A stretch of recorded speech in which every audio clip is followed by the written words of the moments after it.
Hey.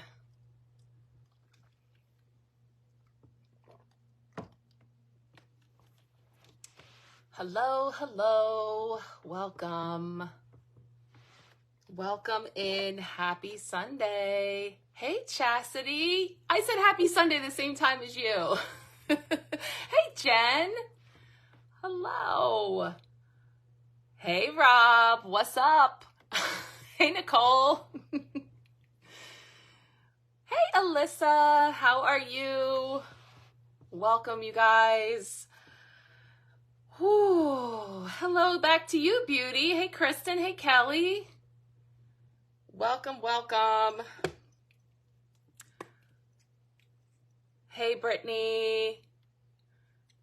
I am just decompressing. I'm going to say one name and how I spent my afternoon. Chuck E. Cheese.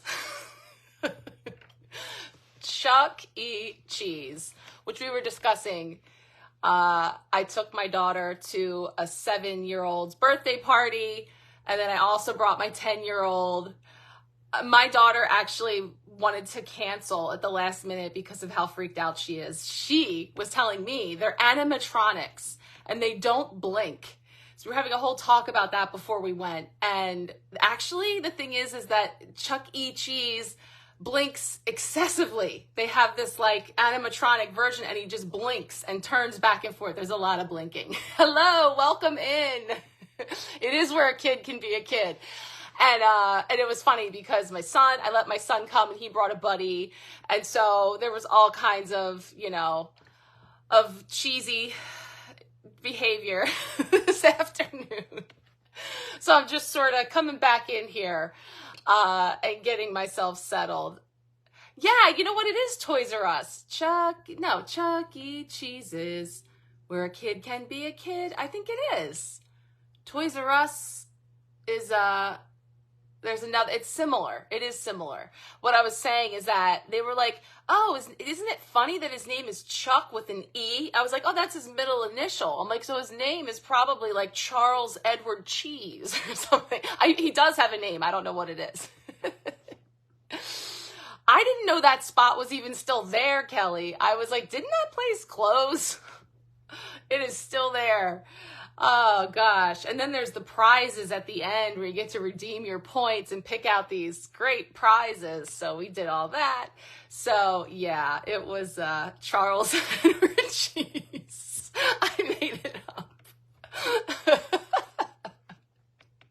I was like, because Chuck is a nickname for Charles.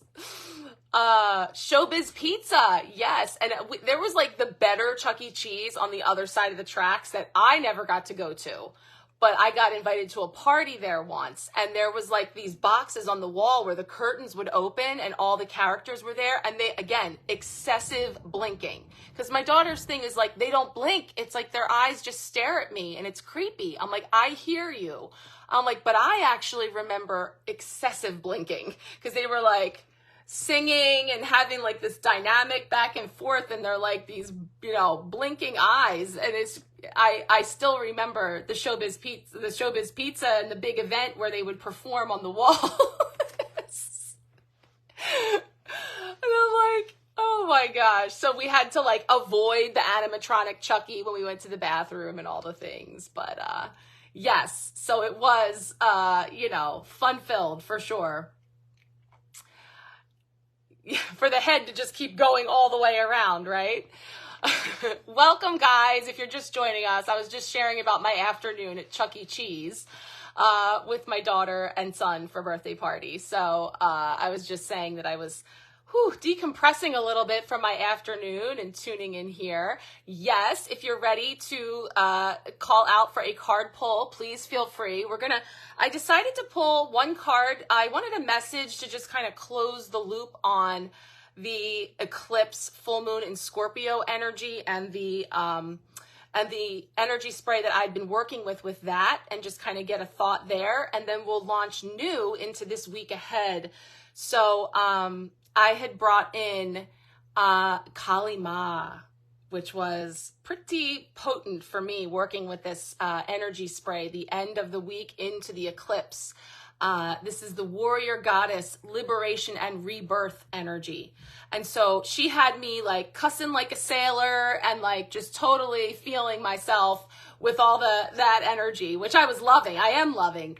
But I was just feeling a little need to cool my jets with the water elemental. And I felt like it was kind of cool how this all came together, because I was going to say, between the water aspects of the moon in Scorpio, and now today there's another transit happening with Venus in Cancer. So more in the feels, more with the water elemental. So I love this altar cloth because it's like literally standing in the midst of the wave, right? But standing in our power. And the other cool thing was, we're still going to be working with the walking meditation deck, and look at the side of the cards. You know, I love a matchy.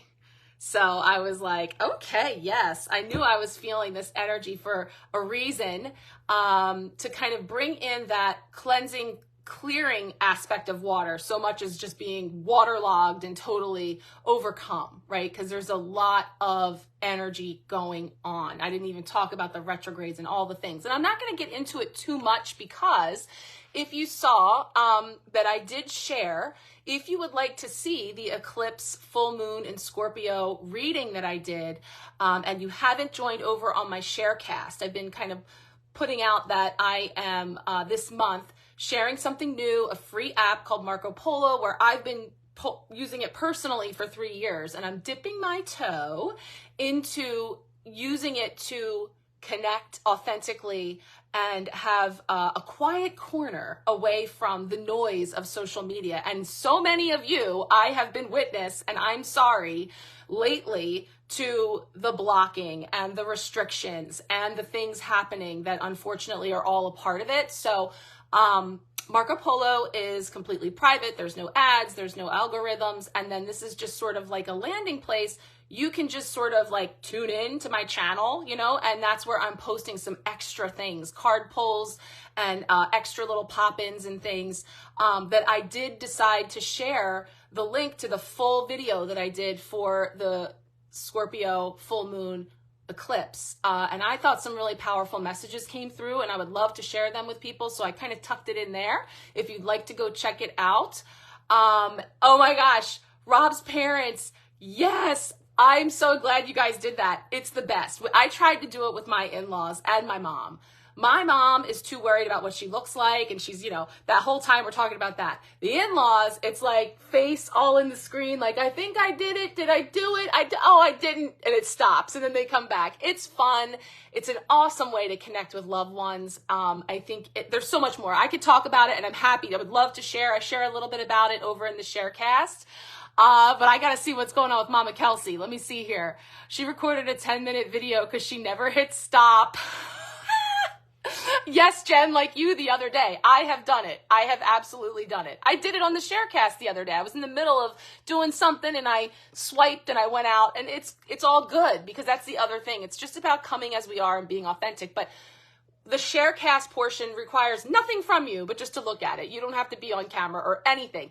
My point being here is that is where you will find the link to the YouTube video that I just did, where I do go more deeply into the astrology and what's going on. And I did a special spread collectively to pull cards into the energies and that take us into and through this eclipse and beyond. So it is something that you might like to check out, and that will go further into it. But with all of that going on, I was just feeling the call to bring in the water element as well.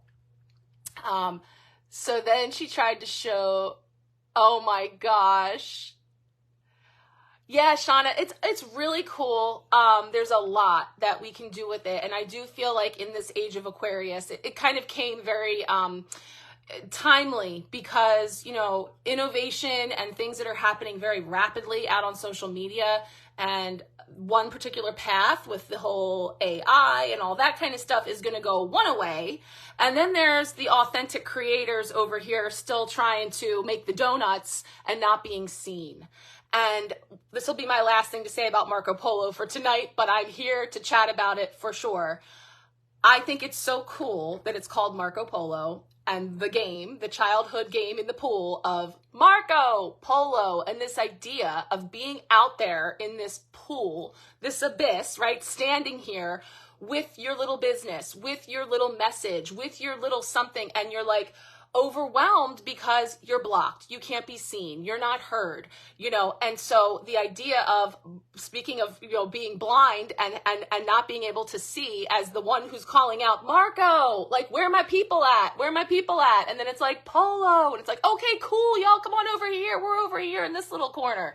And it just feels very aligned with something that I've been feeling called to share for a while. And then all these little breadcrumbs started happening for me. And now synchronistically, this opportunity to be sort of like an ambassador with Marco Polo, where it is about authentically sharing to your communities, whatever they look like, about it, as a way that we can connect. So that's kind of like one thing I got going on, while wanting to invite you to see these messages and realizing that, I want to make it a little bit more exclusive, a little bit more, it's free, but it's just about, hey, if you would like to see this very, exclusive video that I've put together that's not for everyone, come on over here and let's connect. And here's the link to go ahead and check it out. That's kind of where that was coming from. But I wanted to say that I did go in much deeper to the astrology there, so as not to, reinvent the wheel here. I just asked when I sprayed the Kali Ma energy for a message from the Raise Your Vibration Oracle, for something to just kind of kick us off here. And the card that came up just before I came on, it says, believing is seeing. And as I felt into the message of this card, I realized it's actually aligned with messages that came up during my video that I'm talking about. I actually did share a segment of it where I talked about the assessing card that came up as the overarching energy of what we're moving through, colors matching all the way. It's very purpley blue. And I also brought in a message of mine from my passion project and affirmation deck that I've been working on for years. But it's okay, divine timing. And one of the cards was faith over fear. And what I think is cool about the connection I'm getting here is it's talking about, we know that age-old saying, like, I'll believe it when I see it. Well, the affirmation that goes with this card is, let me get it right, I'll see it when I believe it. And that is speaking to how powerful our perspectives are, and recognizing the different lenses that we're coming to the table through. And that sure enough, if we are looking through a lens, and in this case, we were talking faith over fear, that sure enough, if I'm coming to, and I talked about in my card, I always mess this up. What are they called when you have an acronym? Fear, false evidence appearing real, versus faith, finding answers in the heart. So tuning in, connecting in with our own intuition, with our own sense of knowingness. If I'm looking for something through a lens of fear, I'm going to see it. If I believe it, I will see it. If I believe in the higher perspective, that nothing that is meant for me will pass me by, that everything is happening for me, it's all unfolding for me, for my higher growth, healing, expansion, then that's what I'm going to find. That, and Rob, you were sharing about what happened with the car the other day. Again, I'm so sorry. As those things happen, it can be hard to hold that perspective of like, oh, that's so great that this is happening for me. Thank you, universe. I appreciate this. There's always something to be found in everything. And so this card is talking about, if you believe it, you're going to see it. This always happens to me. Every time I get started, something goes wrong. Then I'm going to find that exactly, right? If you get the Chariot, it's funny because you last week you had the little, the guy floating in the pool on all the cards, and the Chariot has the horse on it. But anyway, Yes, if you want to talk Marco Polo, I am here. I did do some tutorials on there. I am happy to talk you through. Like I said, it can be as much or as little as you like, but that's just kind of where I'm trying to tuck in some of my extra energy and not just throwing it all out there onto social media where it just never gets seen and it takes a lot of energy to put it out there. So it's just something I'm trying that I invite you to check out as well. And of course, it is a part of when you work with me more comprehensively. If you're with me for the empowerment pack, which is where we work together all month and we have a series of readings that I deliver to you along with a bunch of other things, or if you're just working with me for a one-off reading or healing session, it's also a way to enhance our communication there, and ways for me to send things to you in real time.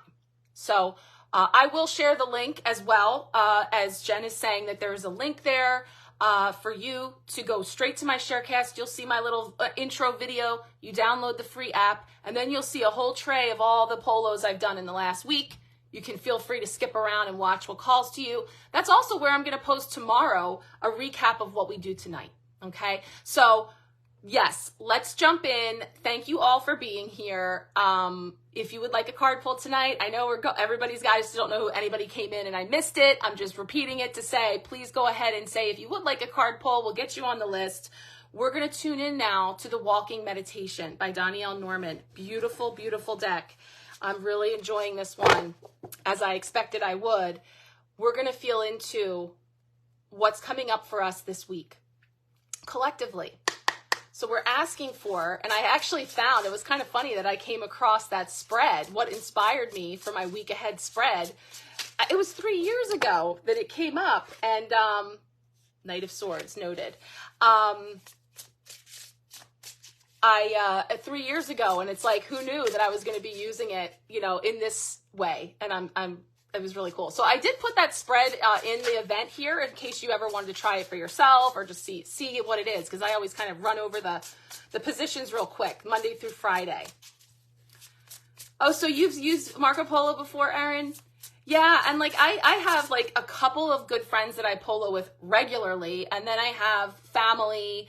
It's great for family that's at a distance. And actually, one of the co-founders, it's a husband and wife, and once they had kids, they said, they went through those series of like relatives all over who wanted to FaceTime with you or set a time, and people were getting online for like these hour-long live exchanges, and everybody, grandma and pop over here and Grammy and Grampy over there, both want to see what the kids are doing. And they said it was like the kids got tired. They'd already been on for an hour, and then they had to go over here. Well, here it's recorded once and it's done, and you can share it with everybody, in your group or whatever. So it's got a lot of great opportunities for authentic connection. And that's something that we know can be really hard to harness in this digital world, right? So, okay, let's tune into our week ahead. What is coming up here for us, starting with Monday as sort of a focus for the week ahead, overlighting the energy. One card for that. That one's jumping out at me. Okay, yep, Six of Swords. We are moving onwards, and there's a lot of stuff that we've been moving through, so that makes a lot of sense. Tuesday is our potential block or challenge. Potential block or challenge that we may encounter this week. Reset there.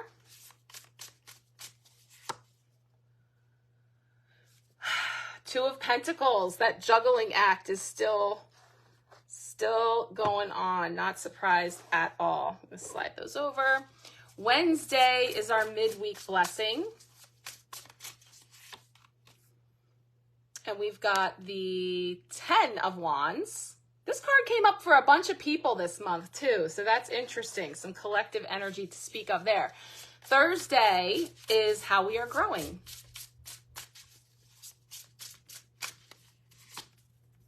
Ooh, that's the Sun Dog. That also came up for a couple of people. Pretty cool. I love it. I love it. And I'm getting the Sun Dog vibes right here from this card.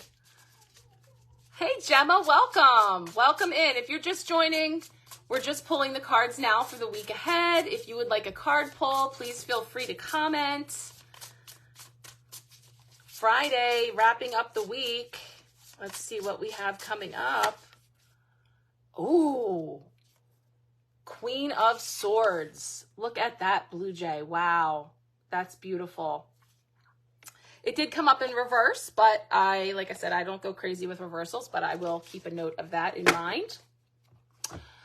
And see what we have here. Okay. Yeah, that's great. So kicking off the week, we have the Six of Swords. And the Six of Swords is generally a card that speaks to moving on, moving forward, and through choppy waters. And sometimes it can still continue to be a bit choppy ahead. There could be some rough waters ahead. But what I really like about the way that this one is outlined, these remind me of like goalposts or mile markers. And so again, believing is seeing. So when I'm alert and looking for being in tune with the universe and those subtle signs and symbols and how that is feeling with me, how I receive these things and following that guidance, these start looking to me like those like, yep, right here. Yeah, here I am, keep going. Like, yep, more this way. Like they're all popping up, showing us the way. Because the Six of Swords traditionally has all the swords in the boat with you. And remembering that swords speak to our thoughts, our beliefs, very much in the head. It's the air element. And sometimes when they're all loaded up on the boat with us, it feels like, okay, do I really need to bring all those swords with me? Because are they weighing the boat down? Are they sort of blocking my view of the way forward? But here, they're not in the boat. They are lining the path to get there. And so it's like some of these very sudden and direct shifts that are coming in, and that's all coming from the eclipse energy and everything that's being shook up and shifted. It's almost like if this was frozen over, you know, and like the ice has been broken up. And so those frozen blocks are moving aside where there's now clear path ahead. And so what icebergs have you been chiseling out of your life or were abruptly cut out in a way that has now created space, has now made it possible for you to journey on with more smoother waters ahead? So it's kind of highlighting what's on the horizon for us and how we are able to be more in flow when we lighten that load, when we clear out some of the heavy things that are trailing, that have been trailing and maybe holding us back. And so we have this opportunity now to see with better clarity and have a clearer way forward. But what might get in the way of that, the blocks, the challenges, is we have the Two of Pentacles. And this is that card of juggling. This is that card of finding the balance. And it's a juggling act. And so, you know, we could be really clear on where we want to go and maybe even how we want to get there, but then stuff comes up, right? Chariot problems or unforeseen blocks, you know, and here we have some of these boulders in the way, and yet we know that the water finds a way, right? Those big rocks in the middle, but the water will find a way around those chunks of ice, those stones in the river. It's all a part of what actually helps to move us along. It's the guideposts. It's the big rock in the middle that blocks our way, but actually ends up setting us in a direction perhaps that creates better balance and ease in the long run. Doesn't mean that there aren't some choppy waters to get there, right? That the way to get there might not be a little difficult because of all that juggling, or that we might have to juggle and shift things several times before we find a flow. So things that could be getting up in your way this week, or things that appear to be rerouting you, and this could like literally be like detours or, you know, roadblocks or things that come up. Often when you look back, you find that being sent on the scenic route can actually end up to get you somewhere with greater clarity that you may not have otherwise had you not taken that route. So exactly, Rob. The easiest path isn't always the best. Challenges do create character, for sure. And it's in the journey, right? It's in the climb. It's all of the things. Now, pentacles do speak to money, safety, security, the means to get there. So, when those things are sort of jostled or challenged in some way, it can take some recalibrating and some resetting. So there could be some disruptions or things that come up in that regard. But again, where we're headed, there's always this, sun coming in on the horizon, these brighter days ahead as we navigate. So watch for those guideposts, watch for those signs as you go. Oh, hi, Mila. I didn't see you come in here. So Tuesday is the day when Sun conjuncts Uranus, the day you're traveling. Is it Tuesday already? Oh, Mila is going to be making a big trek. She actually just made some videos on her YouTube channel, really good about, kind of likening her personal experience that she's sort of uprooting again and traveling. She's leaving Mexico and she's going back to Europe and she has a lot happening. So is it Tuesday? I thought it was Wednesday. Well, safe travels to you. And no, perfect for you. Yes, all the ways to get there and all the stops along the way, especially that really long one you're going to have in the airport. So the Sun conjunct Uranus. Okay. Yes. 23 and a half hour layover. Whew. Wow. Yeah. So yes, you are setting out on a journey this week for sure. So I feel that for you, no doubt. So that's going to take you through this whole week. Let's see. Yeah. So 10 of Wands as our midweek blessing. So the 10s, of course, speak to completions, endings of things, coming to wholeness, right? And so wands are fire element. It's the sparks. It's the, our work, very much so our work. So the 10 of Wands can have an energy of having a lot of work to do, having a lot going on. But what I said every time this card came up, and some people are here that might be recognizing this card, I kind of like how neatly they're stacked. It's like I got a whole heck of a lot going on, but it's like really lined up. I think Kendra might have gotten this card last week on the pull, if I recall, but there's just a lot going on, but it's very pretty. It's very organized, and it might not have been pretty getting there. That is not to minimize the work to get there and how it feels to be holding all those wands. And so again, when you start to feel something very heavy, because I'm tuned in, how does this feel in my body? I'm looking for the signs. This is a card where the blessing could say to lighten your load where you can, when you can. Do you really need to carry all 10 of those wands yourself? Is there a way for you to divvy some of that out and bring better balance, Two of Pentacles style? Bringing in some balance and lightening your load and being able to find a way to create some space in there. So if you are feeling a heaviness in your to-do items or just a lot going on around you, how can you try to realign things in a way that prioritizes so that you don't have to try to be doing everything all the time, right? So that's kind of the energy there of the 10 of Wands offering us a blessing in all of that. So then Thursday, this is a pretty cool card. So this is a sun dog. I mean, look. And a couple of people got this in their personal card pulls this month for the Empowerment Pack. And the thing about this card, as beautiful as it is, when I opened up the book, because this is not a tarot card. So in this deck, Dani'el has two special cards, two cards that she added to the 78 deck, the 78 card deck of the tarot, and Sun Dog and Moon Dog are the cards. And so the Sun Dog is bright and beautiful. I've actually seen one in person. I have a really cool video. It was on the 8/8 portal, which is my birthday, the Lion's Gate, and I was on the beach in North Carolina a couple of years ago, and it was amazing. I'd never seen one before. I didn't know that's what it was called. And I have video. It was there for like an hour, this beautiful circle around the sun. So that's what we see depicted here. So I want to share what she has as the meaning for the sun dog because we're feeling into how we're growing. So the sun dog or sun halo is that seeing a sun dog tells you that bad weather or rainy weather will be approaching in the next 24 hours.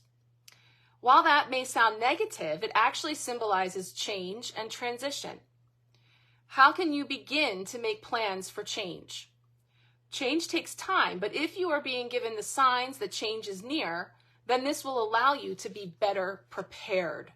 So again, this trip is happening. I'm going on this trip, and there are these posts along the way. There's things that need to be balanced. There's a lot to do. There's a lot to manage. It's happening. How am I going to experience it? And I'm growing in the knowing that by tuning in and kind of, we're using this to empower ourselves. We're using this to say, you know, I'm not going to change the energies that are going on, but I'm making myself aware. And again, this could literally be foul weather, you know, just planning for the weather, planning for, and again, we talked about how you might get rerouted this week could include being redirected. So if there really was bad weather or rain or something that cancels plans or changes things on the most basic level, right? Remember, like, it's so much of the profound spiritual, awakenings and growth happen in the everyday mundane, happen in just the day by day, right? It rains, there's bad weather, there's detours, there's things that come up, canceled plans and disappointments and a million things all the time that we're navigating that make it the journey, right? And so, it could really show up for you in the most basic way, but it is the symbol of how can I navigate the change and transition that's coming in. And when I'm in this place of empowerment, I'm going into it eyes wide open, looking for the signs, following those guideposts, trusting, going within, using my internal compass to guide me. And that's how I'm growing. I'm growing in the awareness of, like, I'm not going to change the fact that these things happen. I'm not going to change the fact that, like, there's never going to be another rainy day or a car repair or any of those things. I know that it's all part of, right? But it is a part of navigating, and we're learning how we're growing into navigating with more grace and ease. Could go kicking and screaming, which is one of the ways that I tend to go sometimes. And then there's that other way over there and something in between. So opportunities for us to bring in greater flow, balance, learning from what we have experienced, and also by using tools like we're doing here to tune into the energetic weather patterns to see how we can best prepare ourselves to navigate. So Friday, this gorgeous card is the Queen of Swords. So interesting, we're flanking our weeks here with Swords energy, air element. With this one is really bringing in a very direct and clear approach. And also, and it's funny because I was looking for my throat chakra energy spray before I came on, and it's downstairs. So I used the water elemental because the element associated with the throat, I think of both air because of the swords and cutting through, but also the water element for me. I connect into expression and using our throat chakra. And blue jays, I always connect with the throat chakra because you can't deny a blue jay. I mean, they're so loud, right? And so you hear them. And also they do have a little bit of a reputation that they can be quite aggressive. They're striking. I love this blue energy that's coming in. The Queen of Swords does not mince words. So when we talk about a court card coming forward, the pages, the knights, the queens, the kings, which P.S. when the coronation was on the other day, and I saw it on TV, and they had the pages. I was like, oh my God, it's like literally what the pages are in the tarot, or like these boys, page boys. And I was like, it's so funny because the terms page, knight, queen, king come from a time period. And when the tarot, was the version that most of us are familiar with. And let me see, who's acting up here? Let me see. Mila, of course you're going to do some readings at the airport. What are you going to do? You got to pass the time. Yes. Are you a bluebird, Kelly? Let's see. I'm going to read. Are you the Queen of Swords energy? Because what I was saying is when we talk about court cards, they often can speak to aspects of you or people around you or personalities or aspects of a situation. They do not have to be people. They don't have to be male, female. They don't even have to be, the pages are the youngest and then the queen, like there's this, it's marking the energy and symbolizing. Oh, I know you're going to polo me. She's one of my polo buddies. So yes, I know. I'm looking forward to it. I will keep you company. So I want to see what the Queen of Swords says. Then we're going to jump into the personal card pulls, kind of weave that into this energy that's coming up. So if you would like a card pull and you haven't said so yet, please feel free to do so. And let's see this Queen of Swords. Okay, so this is aspects of perhaps you, someone around you, aspects of a situation, or just an energy to embody as well. You are unafraid to speak up. State your truth and be heard. Yes. Without the influence of emotions, you are able to make choices based entirely on logic. Yes. Truth and clarity. Yes, yes. You have been through a lot in life, beaten down, but strength has risen because of it. You will not put up with lies and untruths and see through the hidden agendas of others. You think with your head instead of your heart, a quick thinker, highly intelligent and perceptive. Nothing gets past you. You hold others accountable and to the same level of respect as you give to others. Your opinion is very much valued. So in the most positive energy, the Queen of Swords is very direct and doesn't mince words, very truthful, doesn't play favorites, isn't very overcome with emotion at all, right? Now remember, I mentioned it did come up in reverse. And so if we just feel into how that could be overlighting, especially when it comes to some of the challenges and navigating some of those bumps along the way with the Six of Swords that also was sort of setting the tone for the week. When it is reversed, it can be time for you to reconnect with your inner being and strength. Your emotions are distorting your perception and clouding your judgment. Okay, so believing is seeing. So if I am coming through a very overly emotional lens, or if I'm very closed and not speaking my truth or expressing myself, then my perception is showing me just that. That's going to be the experiences that I have, for sure. Hey, Kristen, welcome.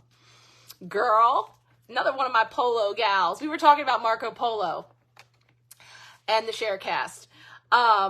So I really am actually feeling this too for some people that, you may be taking a step back so as not to rock the boat in certain situations or relationships. Yes. Your clarity and truth is needed to move things forward. And on the other hand, are you being seen as heartless, narrow-minded, and mean? Grounding is needed to gain more clarity and create positive change. Right. So if you are in balance and in flow, you're speaking your truth, you're not mincing words, you're not overly emotional, but you're also not cold and callous. And that sword has a double edge, right? You don't want to have that harsh tongue, but you're speaking your truth with love. And so in either direction, those things could be out of balance. Once again, highlighting how might we have a challenge this week is if it's too much in one direction or the other. So we're not speaking our truth. We don't feel like there's equity in our relationships and we're being called to command that reciprocity in our relationships.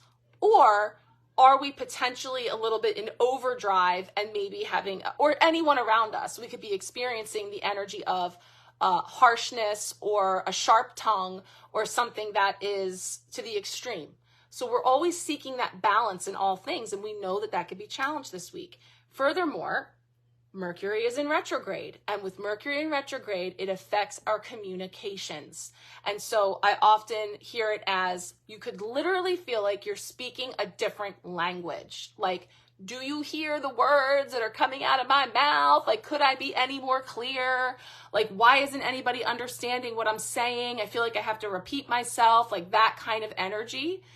remember that that's what is in the energies. So it's not shocking to us because, again, we're coming to the table informed. We've done the weather report here. We've felt into these energies. Did you like that, Kristen? The words that are coming out of my mouth. So we tuned in and we know there's a chance of showers. We know that there's a chance that there could be some storminess ahead. And we know that it could be under the umbrella Ella, of our relationships, right?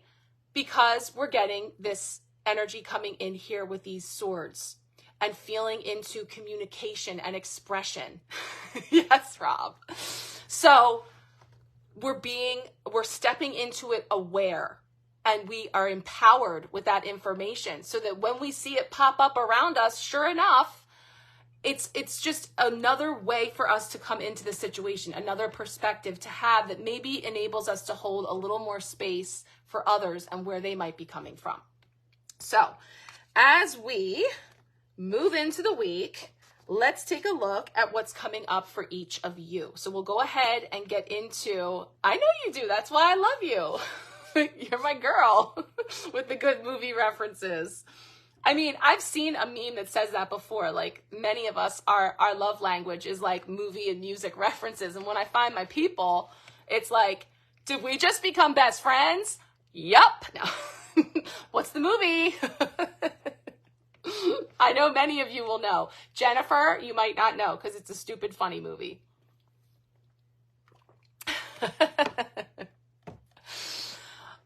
So we're going to get into the personal card pulls. Step Brothers. Yes, of course. Of course.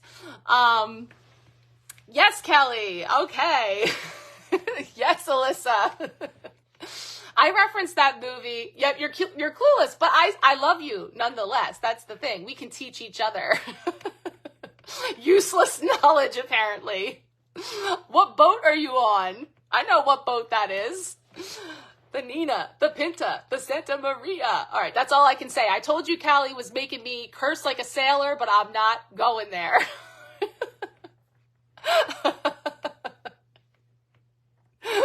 It is catchy though, isn't it? Step Brothers is a classic. I mean, it's one of those movies that when it's on, I just watch it wherever it's at, right? The Catalina wine mixer. Yes, I was walking around the other day going, it was like what does he say? I was saying, bam, bam, but he says something else. But I was like doing that to my son, and he was like, what are you doing? Shauna, the only one you remember. There's so much room for activities. That's a great one. That's a good one to remember. Okay, you do remember the Catalina wine mixer. You see, the signs are everywhere. We're following the guideposts, all the life lessons and universal knowledge coming from the Step Brothers movie. There is. There's so much blood. There's so many good, on a regular basis. Like if my husband, he said something the other day and it's like, Pam, we're going back and forth. Yes, no power tools. All right, I'm sorry. Everybody who doesn't know what we're talking about, I know. We have to have like a sidebar for the movie references. Or feel free to put your own in there. This is, like I said, it's one of those like stupid funny movies that obviously some of us are entertained by. All right, Jennifer, I'm sorry. Let me redirect my boat here. We're going to kick off the personal card pulls. So again, if you would like one and you didn't ask yet, feel free to comment, and we're going to get into pulling these cards and seeing, what other movies are going to come up to reference. Oh, I hear Cooper out there. Did you touch my drum set? Yes. There's so many good ones. All right.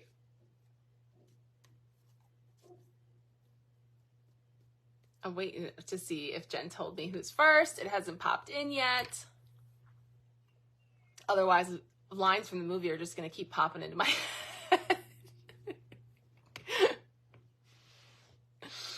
Oh, it's so good. Oh, Savannah. Okay. No, it's okay. I'm sorry. I know you're like, I'm sorry. I got lost in all of you guys and your stupid movie quotes. All right, Savannah, you're up first. She's running quotes. She's multitasking. It never ends. All right, let's see what's coming up for you, Savannah. Card for you this week. Coming in here. Message for you. Ooh, new beginnings. We have the Fool. So this is card 0. It all starts here. The Fool's Journey, card 0. And very much about setting out on new beginnings. So like clean slate energy. So you might be starting something new this week, something new to your daily routine, or trying something or going somewhere new, or maybe even being invited to greet this week with that, curious adventurer mindset, of setting out on something. And one of the things that I had seen with this card is like there's a light path ahead, but there's no footsteps yet. It's like freshly fallen snow when you first get to step into the snow and create a new path forward. So there's this invitation into the new, and there's sort of like a trail blazed here. But again, remember, because we want to see how does this come up for everybody, a million different ways. What things might be coming up for you in the form of those rocks and boulders and redirects and things that kept to show you like, oh, maybe this path over here, or check this out. And same here with those swords lining the way, right? So we can take this energy and what could be a block or a challenge and actually greet it with a fool's mindset, which is like happy-go-lucky. Like I have my little knapsack and my dog, and I'm heading out on this new. And I'm just looking for adventure or whatever comes my way, and I'm open to allowing because I recognize that it's all happening for me. And that there's going to be, I can't go wrong because there's going to be a lesson, a blessing, an experience, no matter which path I choose, no matter which way I go. So it's new beginning energy. So it really does feel like there could be something fresh, new coming in for you, or the potential to set out on something new, which is perfect after a full moon. Once you release and let go and clear some of that, then you're ready to set out. So continually clearing, lightening our load, remembering if it's feeling heavy, if it's feeling overwhelming, and we have an opportunity to prioritize, we have an opportunity to divvy out, then we're free to move forward and explore. So that's what we have coming up for you, some Fool energy. So that is beautiful. New beginnings. Love it. Okay. Alyssa, okay, card for you. Oh, good, Savannah, you're welcome. EMG testing coming up to get some answers. Okay. Ooh. My light just went out. I'm like, why is it so dark all of a sudden? Hold on, let me see. Technical difficulties, hold on. That is like, wow. Whoa. That's crazy, Robert. You sent me your EMG vibes. Yeah, I should light a candle and just kind of lower the lights over here. Maybe we'll do that one night. I'm looking around because there's recessed lighting, and there's already one that's out above me, and then I have the ceiling fan. Like there's numerous lights on in the room, and I couldn't tell which light it was, but it was actually just my ring light right in front of me. It just went out. Sage this house. I actually sprayed sage right before I started. I guess I'll have to do that again. Alyssa, look, we just shut the lights out getting ready for this. Okay, let me clear.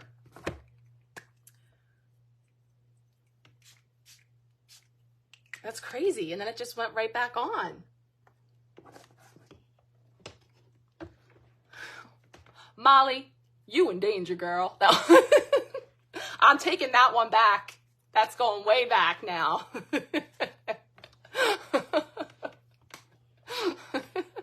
Jen, you know that one.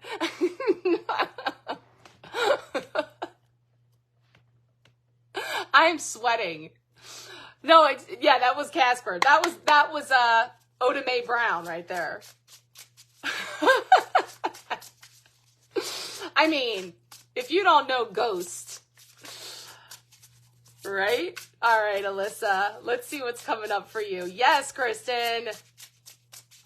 Prospect Place, Willie Lopez? I can do this all night. I can do it all night. See, now you got me started.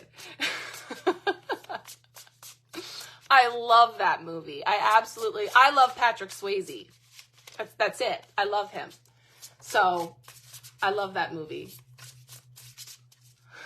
Who are you gonna call? Yes. Actually, it was like so less bright in my face when that light wasn't on. There is the infamous Clay scene. Ditto. Oh, I love that. Your mom always said ditto, kiddo. Oh, that's adorable. I love the kiddo. That's great. Alyssa, maybe a little wink wink on that note. All right, let's see what's coming up for you. Card for Alyssa.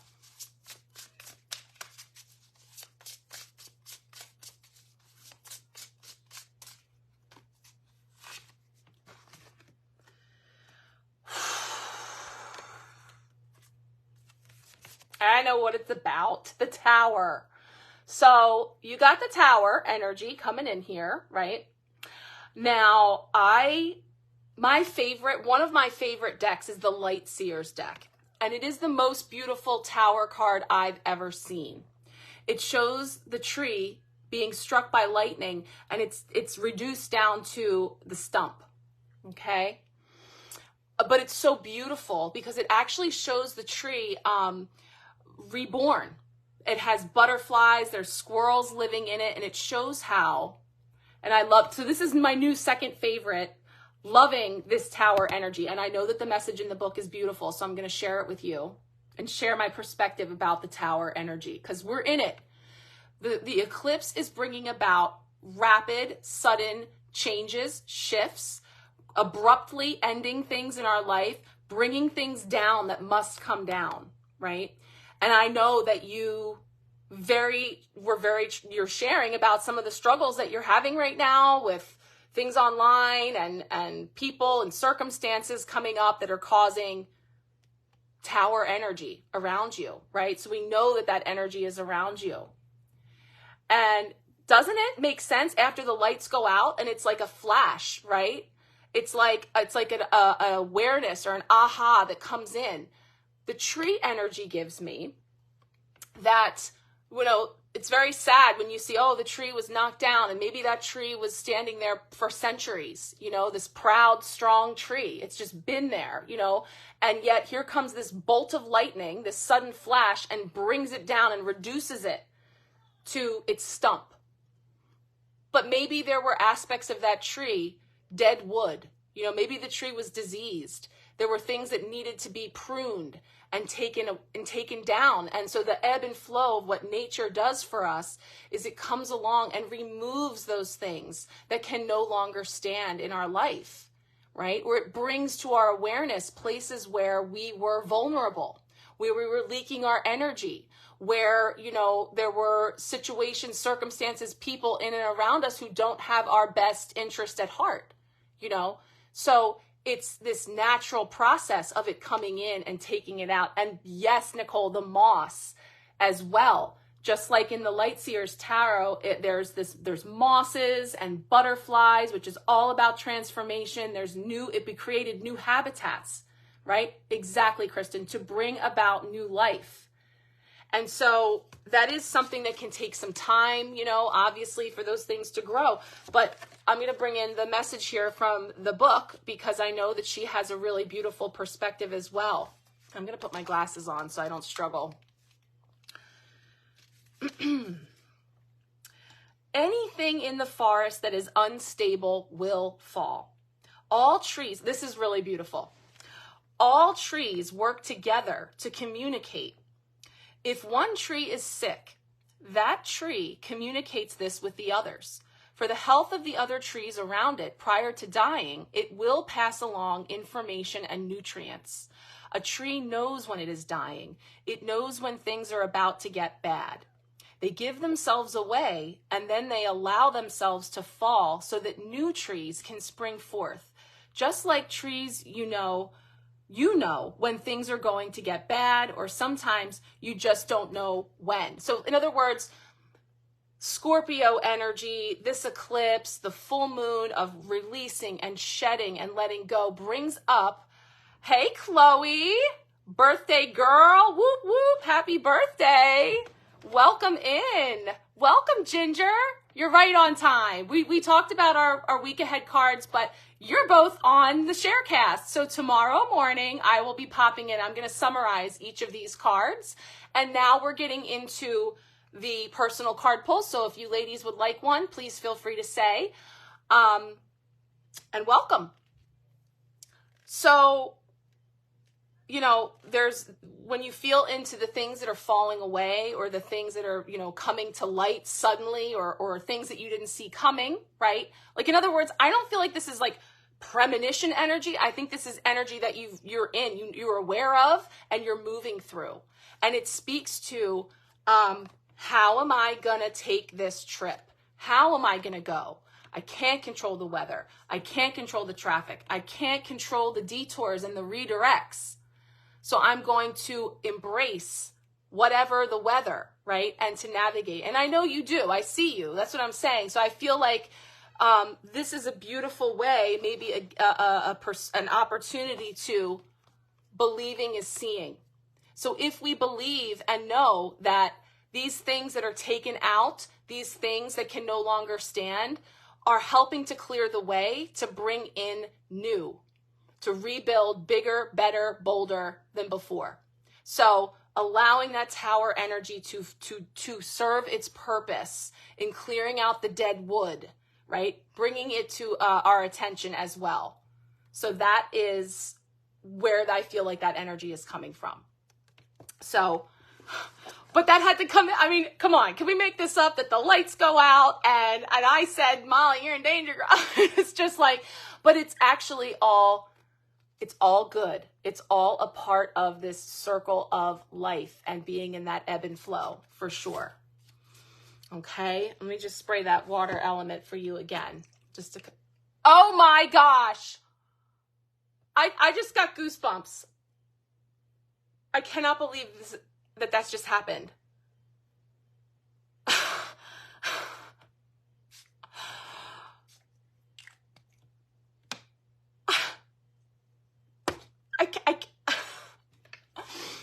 I can't believe that light just went out again.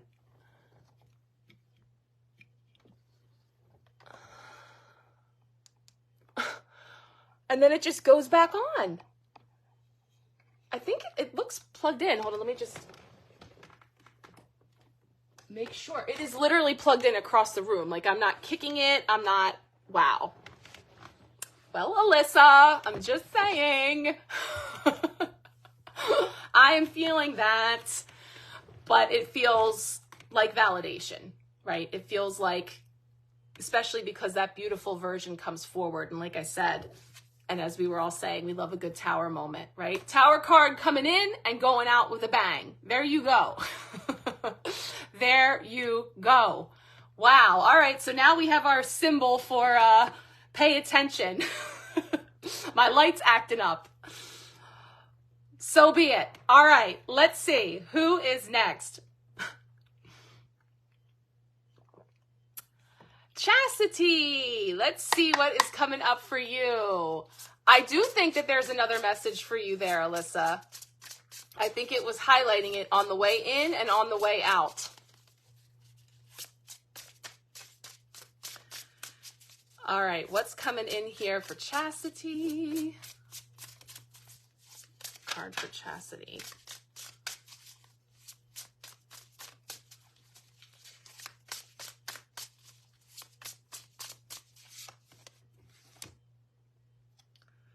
Ooh, Ace of Cups. Ace of Cups is new beginnings, and it is coming in as a loving offering, or bringing in water element. So it's heart chakra energy. It's bringing in something, a new way coming in. And the thing that I love about this card came up I think it just came out for someone. I don't think I shared it here, but I might have actually, because it reminds me of a place that we go in the Outer Banks where I get to kayak.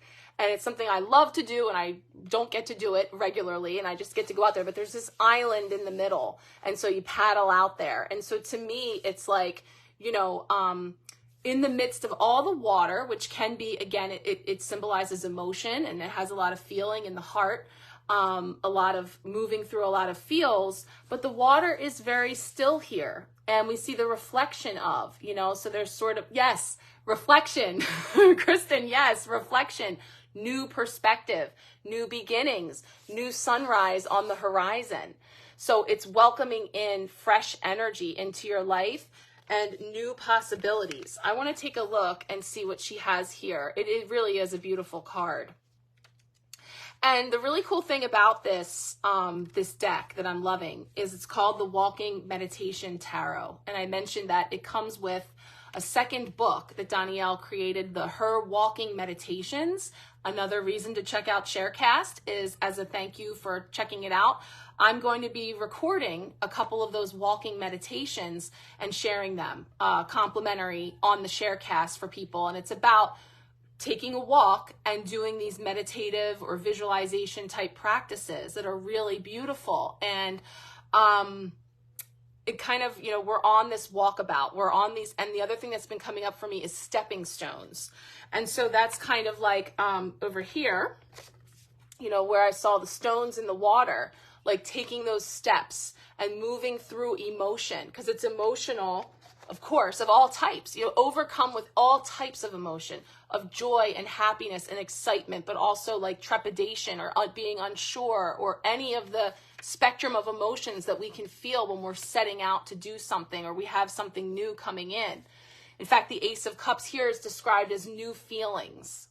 Abundant feelings of joy, happiness, and love emanate from your inner being with an awakening of senses and spiritual awareness.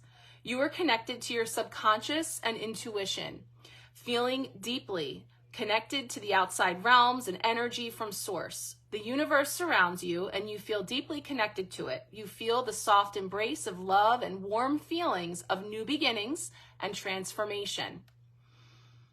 New love, friendships, relationships, and projects are opening up for you now. Yeah, so the Ace of Cups can also be like births of new coming in. So new relationships, new projects, new adventures. So there's a fresh new energy coming in there.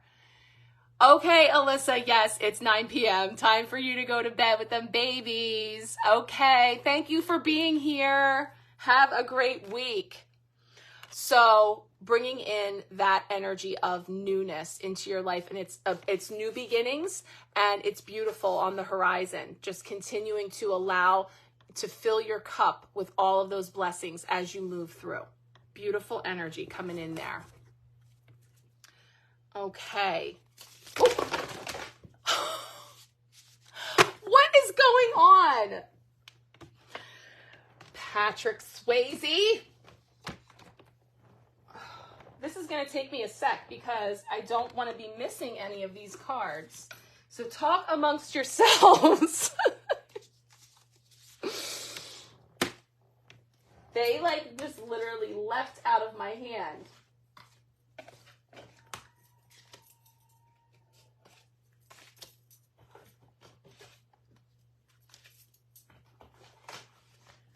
Wow.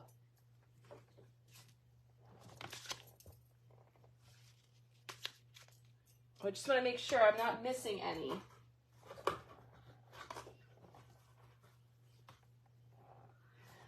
Okay, I think that's everything.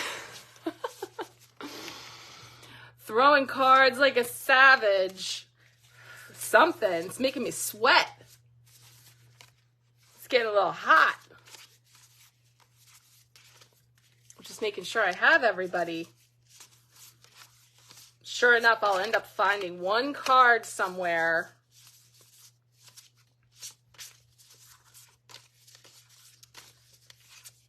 Just want to make sure they're all facing the right way. These cards are beautiful. Feeling verklempt. Talk amongst yourselves. I love that. That is one of my phrases, that I'm all verklempt. I love it. Talk amongst yourselves. Okay. I gotta get the, oh, we need the sage.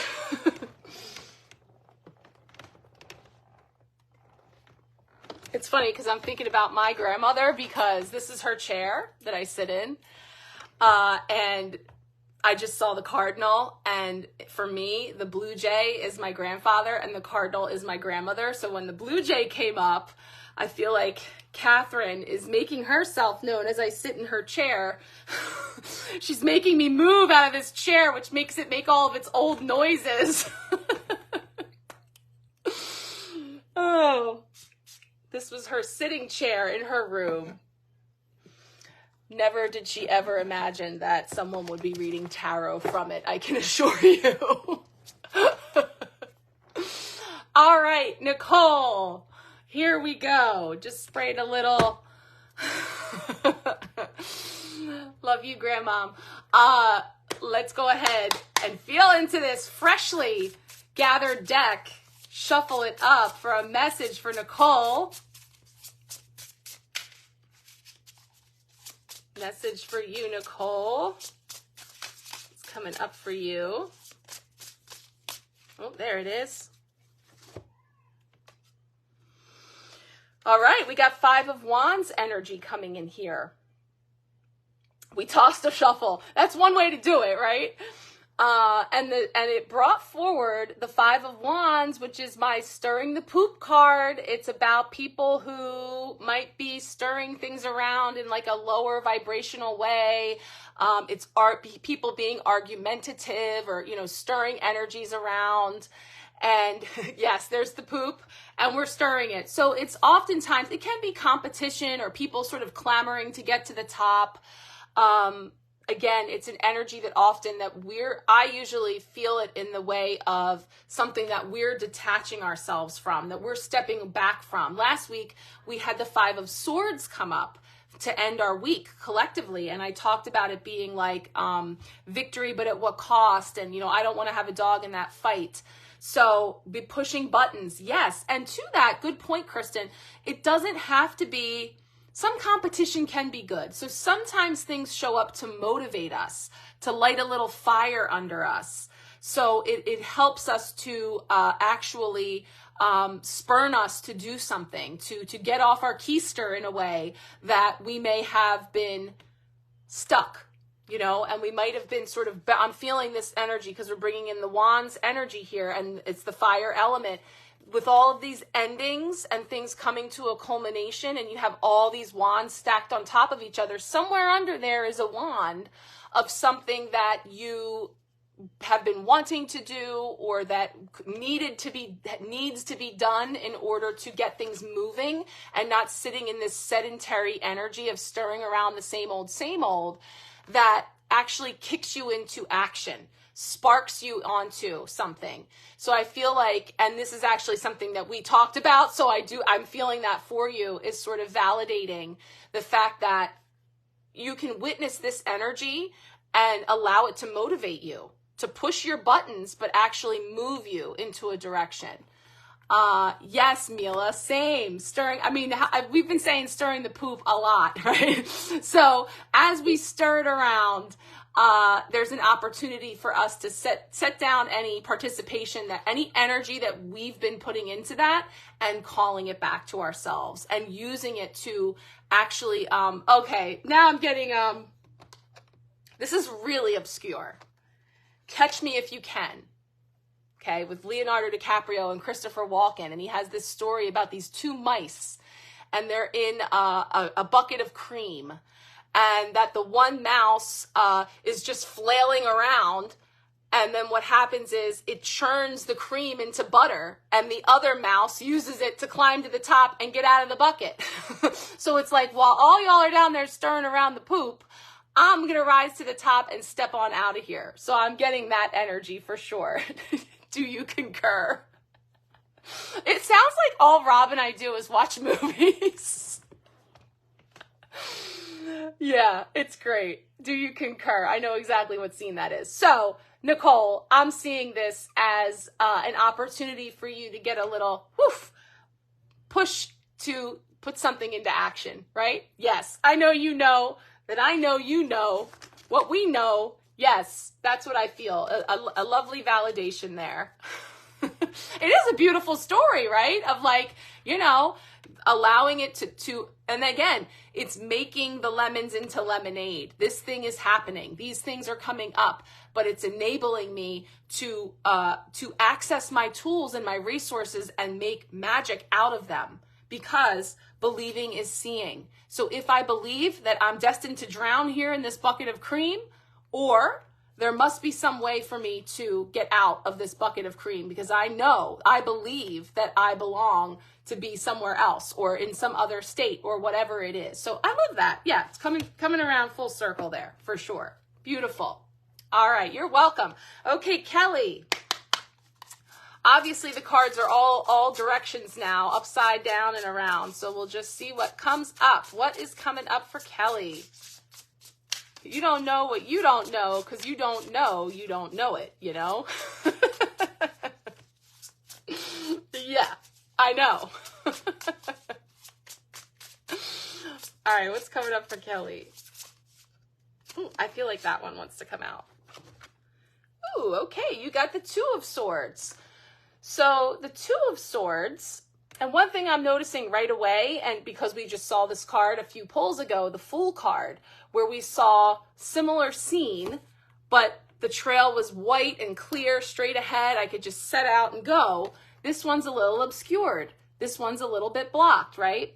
And that's because the Two of Swords speaks to being at like a crossroads, or being at a place where there's a decision to be made. Two brings in duality. It brings in choice. And so there's like decisions to be made, but it feels like I'm not sure. I don't know which way to go, or what decision to make, or what step to take, because I can't see clearly. And there's a perception of being blindfolded or unable to see. And so these two perspectives, these two competing swords, again, being our thoughts and beliefs, could be blocking or clouding our way to be able to see the pathway forward. So you're stubborn enough to take on the hike. Good. Okay.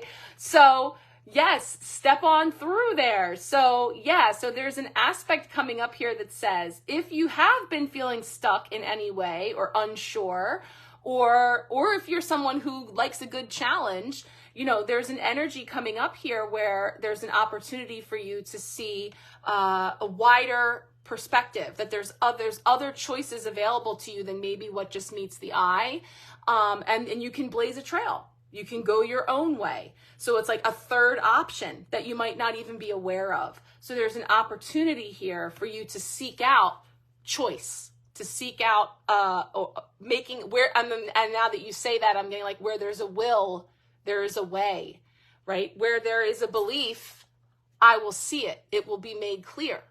So first I have the will. First I have the belief. Yes, you can go your own way. I did mean it that way too. Fleetwood Mac is like one of my favorites. But you can, right? So that's really beautiful. This is a beautiful card. And, you know, and you can actually see here that it's the swords that are stuck in the side of the tree. So again, it's that energy of the boulders that pop up, the icebergs along the ice blocks along the way, or the things that come up that are perceived blockages. They're perceived dead ends, or how am I going to get around this? But where there's a will, there is a way, and you're encouraged to seek out your own path, right? Build a forge, melt those swords down, and make a wheel. Wow, that's good. I have a feeling if I was ever lost in the woods, Rob, you would definitely come in handy with all that you know. See, I'd still be like, I got to figure out how to build the fire. So there you go, Kelly. You're welcome.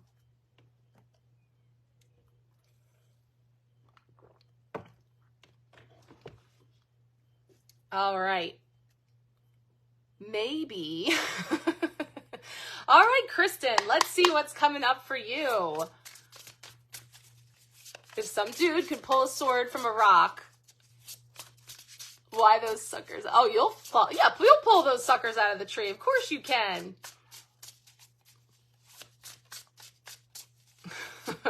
I seriously doubt myself very often.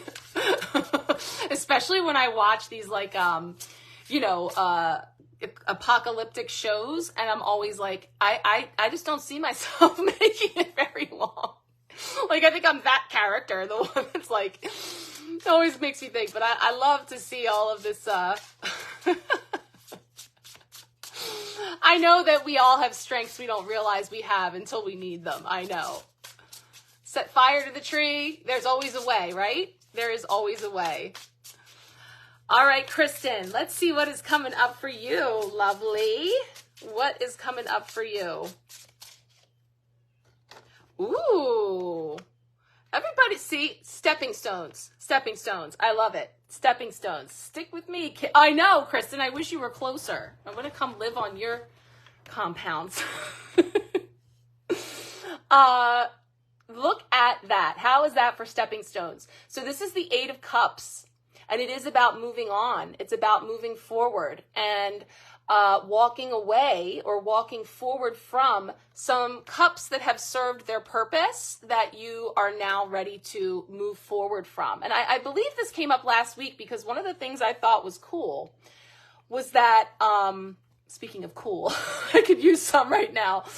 I don't know if this light is like really hot or what. Sometimes you see the Eight of Cups where those cups are in various states of like falling over and sinking or, disarray. Yes, Debbie. Okay. I feel like it came out. Hi, Debbie. I feel like it was, it came out on the live. Yes, indeed.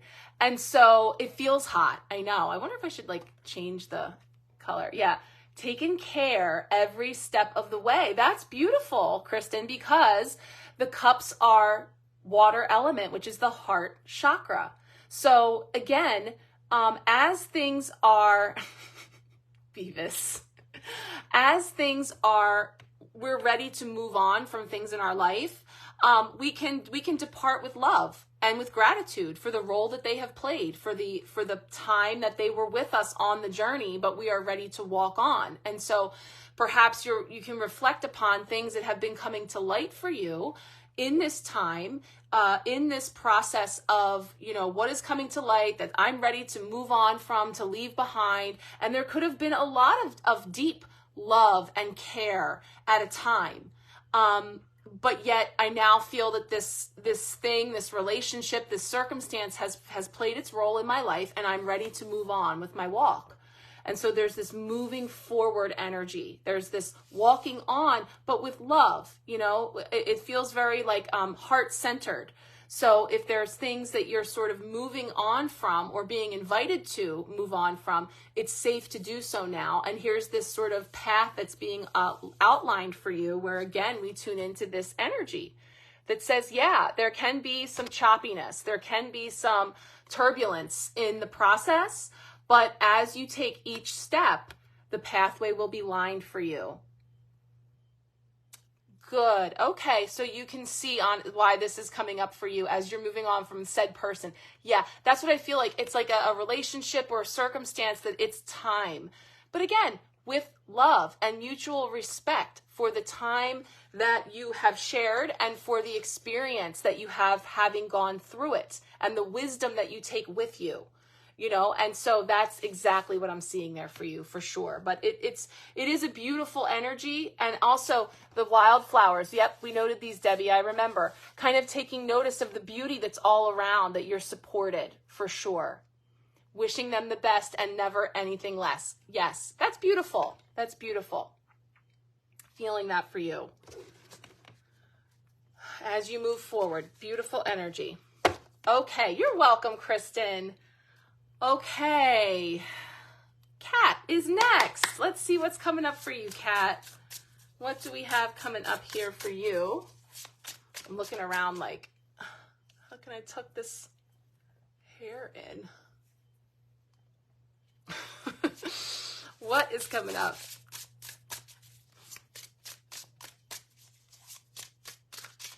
Card for Kat.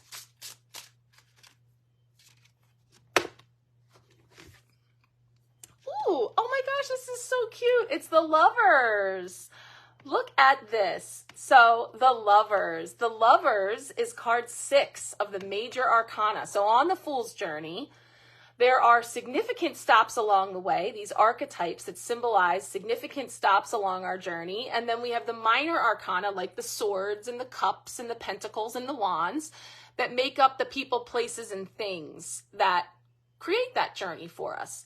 This is a significant energy, the Lovers. And for me, the primary energy that the Lovers gives me is noticing the duality and the choice in all things. And the, so in the traditional Lovers, that's a card that has what appears to be, it's a man and a woman, and then there's an angel overhead. It gives major like Adam and Eve vibes because it has to do with like the Garden of Eden. And again, it's actually perfect because it's a choice. What do you see? What do you believe about your surroundings, your relationships, your environment, your relationship with yourself? And so the Garden of Eden gives this idea that, you know, it's some like Valhalla out there that we have to find and to, oh, Kristen, that's next. We got to, I know, it's got to, I would love to teach tarot, and I would love to be able to do that. Thank you for that little nudge. That if we believe that it's something out there that we have to find, we have to earn, versus recognizing that we're already in it. It's already here. Again, what we believe is what we see. So it does give us an opportunity to take a look at our relationships with self and with others. And yes, with the Lovers, it does have a call to our romantic relationships specifically. It certainly can. Or it can speak to, again, balance and harmony in all of our relationships and also those parts of us. So the man and woman in the card are naked. I forget if I said that, but that's why they look like it looks like Adam and Eve. There's a serpent, there's a tree, there's an angel. And it's about, again, we all have both the masculine and feminine energies within us. So that's like the yin, yang, and all that energy at play. But I want to see what she says, because this is beautiful, because this does speak to a connection. This does speak to a way of, and the 6 is the energy of harmony and balance. So I just want to see what's coming up there to see how that might be speaking to you. Okay. Walking past, by the way, I know I said this. These are all her photographs. So these are all things that she saw in nature and took pictures of that kind of have this beautiful sort of like a watercolor look, and then she's added in the tarot. But when she says this, it's because she's witnessed these things. So she's saying, walking past these trees are magical, intertwined, growing together. They will grow together and may even possibly die together, their roots intertwined and feeding off of one another. The choice between two cosmic souls based on a deep connection on Earth as well as in past and galactic lives. Arranged before coming to Earth, two souls have a choice to merge with their soul contract or choose a different path. Again, what did I say? It's either in the garden or it's out of the garden. We have a choice of how we're going to see it. So whatever choice is made, it will affect every path here on in. What do you need to heal within yourself before diving into a relationship? A true and aligned relationship will always stand the test of time with mutual respect and honoring the soul of the other individual. Trust and communication is needed for any healthy relationship or friendship to survive. Built upon a strong foundation with similar belief systems and a sense of safety is what are needed to create long-term partnerships. So that's her perspective on the energy that she is bringing into this card. You feel into what is speaking to you, knowing that just the energy of this card is speaking to balance, harmony, and healing in relationships. Again, within ourselves, within others, and also about duality and choice and recognizing those two extremes of that spectrum and making a choice as to how we navigate them. So there's a highlight here on your relationships and potentially maybe very clearly speaking to you about what that could be about. But it is also about interdependence, you know, and that aspect of how we rely upon each other and have those energy exchanges. And the 6, again, being about balance, can help to highlight for us where those things might be out of balance or where they're working really well, and just kind of feeling into all of that energy. Again, knowing that Queen of Swords style over here, getting a little wink wink about speaking our truth, speaking our needs, communicating how we're feeling, but in that, from that place of being direct but not harsh, right? So bringing in that balance between the two in how we communicate what we need, how we communicate our choices in our relationships. So that's the message that I feel coming in here for you with this beautiful card. All right. Okay. How we doing? Debbie, let's see what we have for you this week. What is coming up here for Debbie? I don't know that one, Robert. I know Slipknot, but I don't know the song. Maybe I do, and I just don't realize it if it's just a lyric. But I was a headbanger for a little while in 8th grade. That was before Slipknot for me. Metallica, Megadeth, Pearl Jam.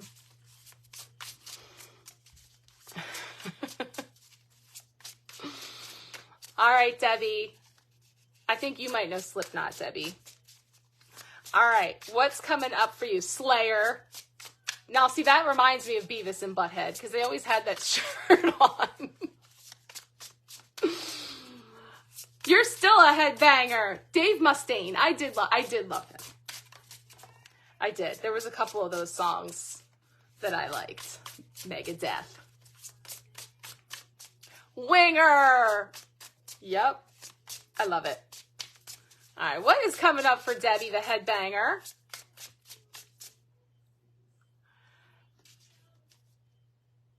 Oh, of course you can replay it. Oh, I can't see the rest of your comment. I'll have to look to see when they go wild with squirrel stuff. That's so cool. Guar. All right, Debbie, what do we have for you? Oh, the Chariot. This came up last week for Miss Sharon, I think, because she was speaking to the horses. Yes, beautiful. Okay, we've been talking about Chariot energy all night with taking the trip and moving on. Oh, they picked that time to play with water and fight? All right. So be it, right? Mom has to find a quiet little corner in her Garden of Eden to try and listen to her card pull. Oh, the light just went out again. This is the card Robert wanted, and now Debbie stole it as we're talking headbanger energy. Oh my gosh, let me see. It's not like super hot. Let's see, more yellow. I'll just turn it down a little bit. And out goes the light. You interjected on Alyssa's card too. You had just told us about your testing. Gosh, Robert. All right, Debbie, Chariot energy. It's me. I'm the problem. Oh, there's always one in every group. Debbie, this is a gorgeous card, is it not? But Chariot energy is here, right? This is the energy of 7. And it is about, now again, when this came up last week, I kind of felt like, the horse was not in a hurry. Hold your horses. Hold your horses, right? So there could be an itchiness to get going on something, right? Or to get rolling on something, but the horse is stopping to graze here. There's sort of like this calm or lull before some action. So that can literally be like a trip or journeying somewhere or moving in a certain direction, literally or energetically, with something, that there's sort of this pause and this grazing that's happening before the actual trip or event or movement that's happening there for you.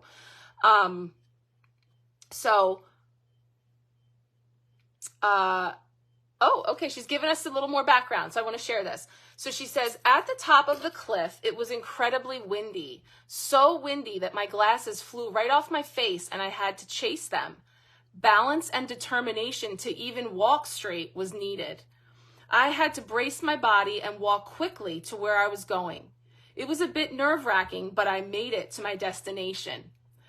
Along my walk, I saw this horse. He was calm amidst the mighty winds, as shown by the dramatic waves of the great ocean down below.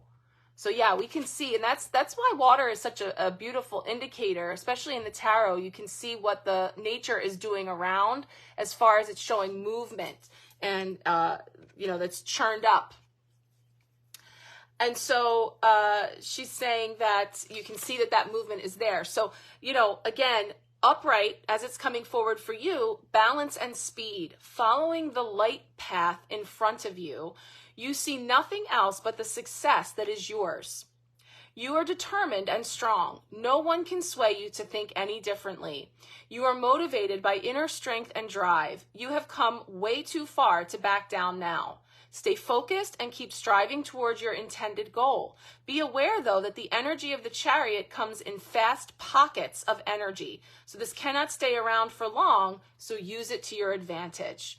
So beautiful. Yeah, I mean, that's kind of what I feel is like, he's calm. He's not stirring at all from all of that churning and activity, the wind that's blowing all around, just balanced and sure-footed. So here we had this, having to steady ourselves and to find that balance as a potential block or challenge.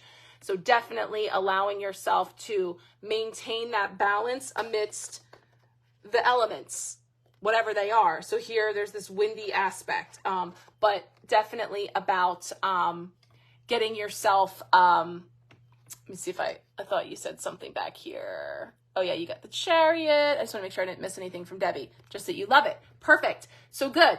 You got it. All right. Holding your horses, but recognizing those pockets of energy come ebbing and flowing. Beautiful. So we've got Deidre coming up next. So let's see what we have coming up for you. What is coming up here for Deidre?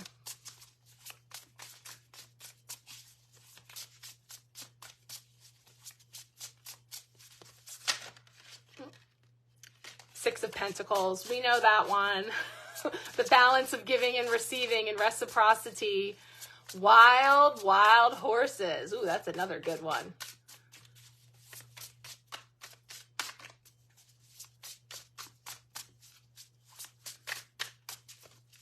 All right, card here. Oh, I feel like you've gotten this before too. The Knight of Cups. I know it came up last week. I just don't know if it was yours. Knight of Cups. Bringing in like an energy of, it's a loving, soft energy, and sometimes even like a romantic energy. But what I like about this version, because I thought that this was a Canada goose when I first saw it, but it's actually a loon. And this energy even talks about being in love with love itself. So there being sort of like a floaty energy to it. And it's definitely a very loving, again, feeling into that cups, heart chakra energy aspect to it. But again, it brings us into sort of like grounding. So like we have this like, we allow ourselves to be up in the clouds, to dream and imagine possibility, and certainly to create. Right? Especially when we have something that comes through so beautifully, like your art that you're creating, and this compulsion to create and an absolute love for creation. And then also this energy of like, it's like trying to balance those two things. There's multiple things. It's not just those two things.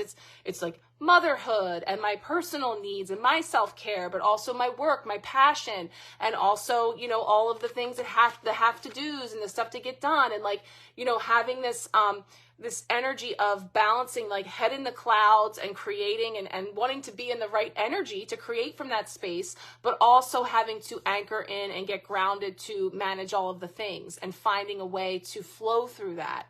And, the Six of Pentacles winked at me when I was shuffling, because again, that's a card that has us checking in with how we're doing with our reciprocity, with giving and receiving, and when that might be out of balance, and how we know, how we feel that sense. And I'm thinking of you because we talked about, and it's perfect because this is the walking meditation tarot, about going for walks, taking breaks, allowing myself to do something there for myself that helps me to kind of get my head clear, and get grounded as well. So it just may be another opportunity to check in with that and see like what's been coming up with you for you as you have been trying to juggle, to feel safe and grounded, but also allowing yourself to be free to create. Because when you're in a creative space, you don't want to be restrained. You don't want to be held to, okay, I have 30 minutes because I have to go for a walk. You know, I have to stop and take a break for me. And then that doesn't feel so in flow because it feels like restricted. And we don't like that because we're free and we love to like create from the space. And that's like that Knight of Cups energy, and love with love itself, with the creative process and just flowing and going with it and getting lost in it. So how do we channel all of that and bring it into a place where we recognize that those guideposts that we put in for ourselves to help us to navigate are actually in service. So in other words, sometimes it's hard for us to put those things in place, especially if it's for us, because there's a sense of feeling like guilty or selfish or anything that keeps us from taking those steps.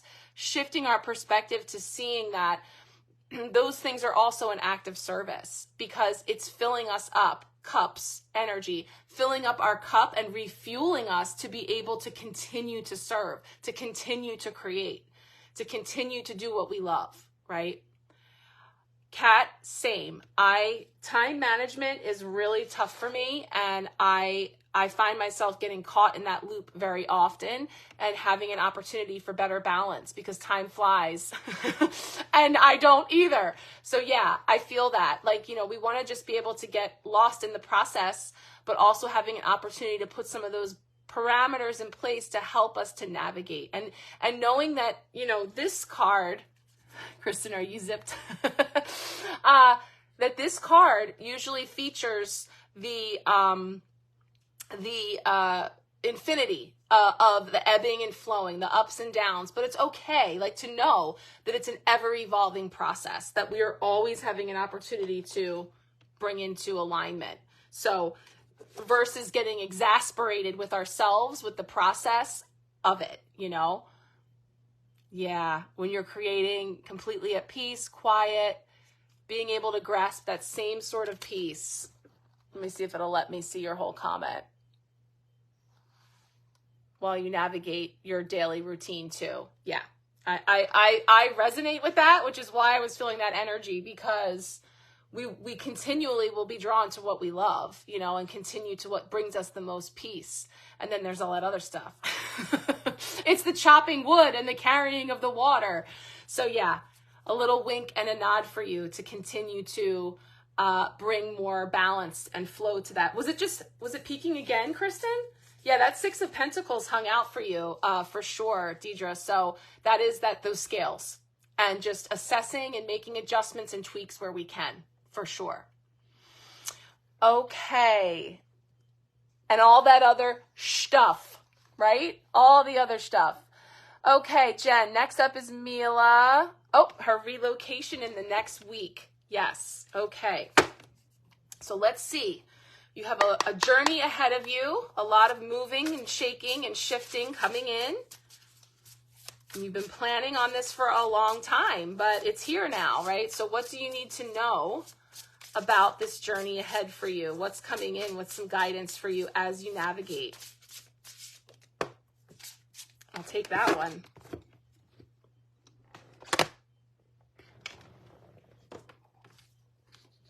Okay. Major Arcana card, 11. Justice. So you've got the Justice card coming up here. 4 countries in 1 week, girl. That's a lot of movement, right?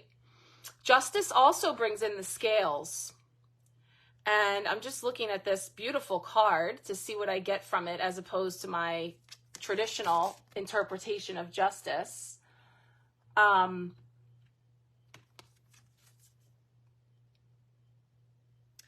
it's like, you know, you talked about in your video that you posted today about feeling roots when you're in Puerto Vallarta, where you've been, right? And feeling like you feel at home there, and that's a place that you've been and you've had lifetimes there, right? And so the Justice card can be very karmic and about karmic balancing. I'm getting a sense of roots, but then also branching out and experiencing things in different places and going to different places and knowing that there's a season and a time as you move through each of those places, right? And so it's feeling like you're shifting into this next season where you're stepping out into, right?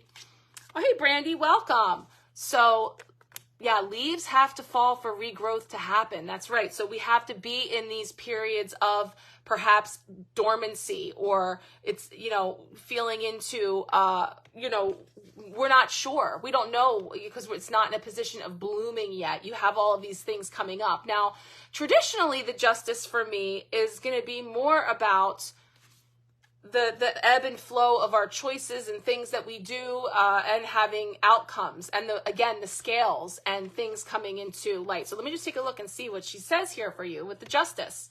So when the cold weather sets in, I know we don't like that, and all the leaves have fallen from the trees, the forest becomes bare. There is no longer a place to hide.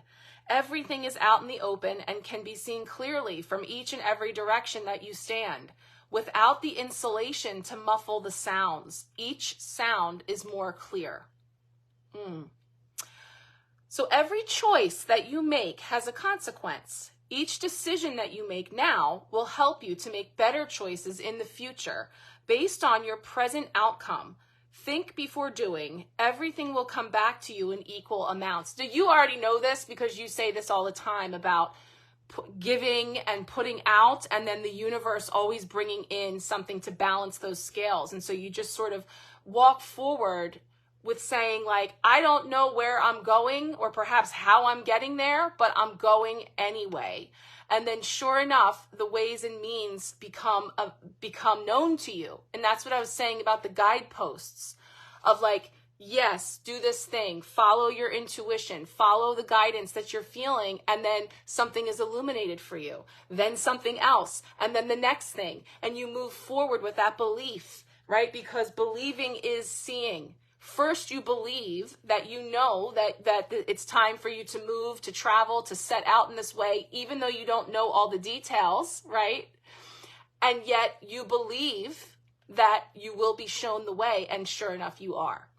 So it says, think before doing. Everything will come back to you in equal amounts. Balance is needed to help make the best choices for you. Take information from your night side and your light side. Both are equally important, but beware of leaning too far to one side. To achieve a new level of awareness, you are being called to learn and share your wisdom around truth and honesty. It is vital to understand the new paradigm and moving out of the old world energy and into the new. Go deep within to find the truth. If something does not feel right, then it probably isn't. So, like I said, these are already like tenets that I know you already, I'm seeing the scales, because in the center is sort of like that absolute truth that you move about by, and then you have the scales on the other side, which she's calling your night side and your light side, and allowing both of those parts to influence your steps forward and where you are going, right? So being able to navigate that by tuning into, and again, we're getting a little Queen of Swords energy here, because what's true for you, and following that truth and speaking that truth and living that truth and traveling on in that truth, and knowing then that it will all become clear to you as you move as to where to next, and as you navigate, when you stay true. So in other words, you're on the right path, and you're already, yes, yin and yang, absolutely.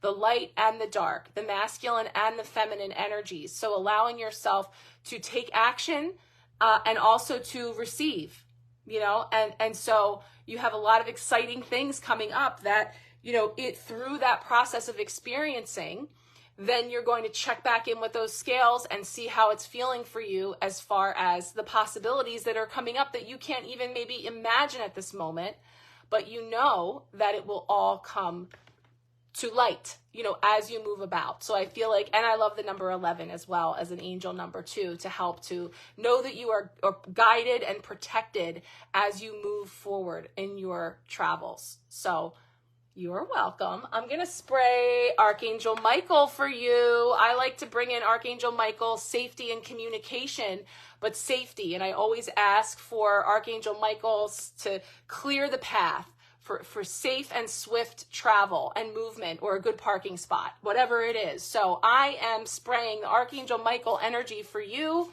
on your travels, for your 23.5-hour layover in the Vancouver airport. I'm sending you that as you go. And much love to you. Okay. Beautiful. Okay, Erin. Erin is next. Thank you guys for all hanging in. You're welcome, Mila. All right, what's coming up for Erin? Card for Erin.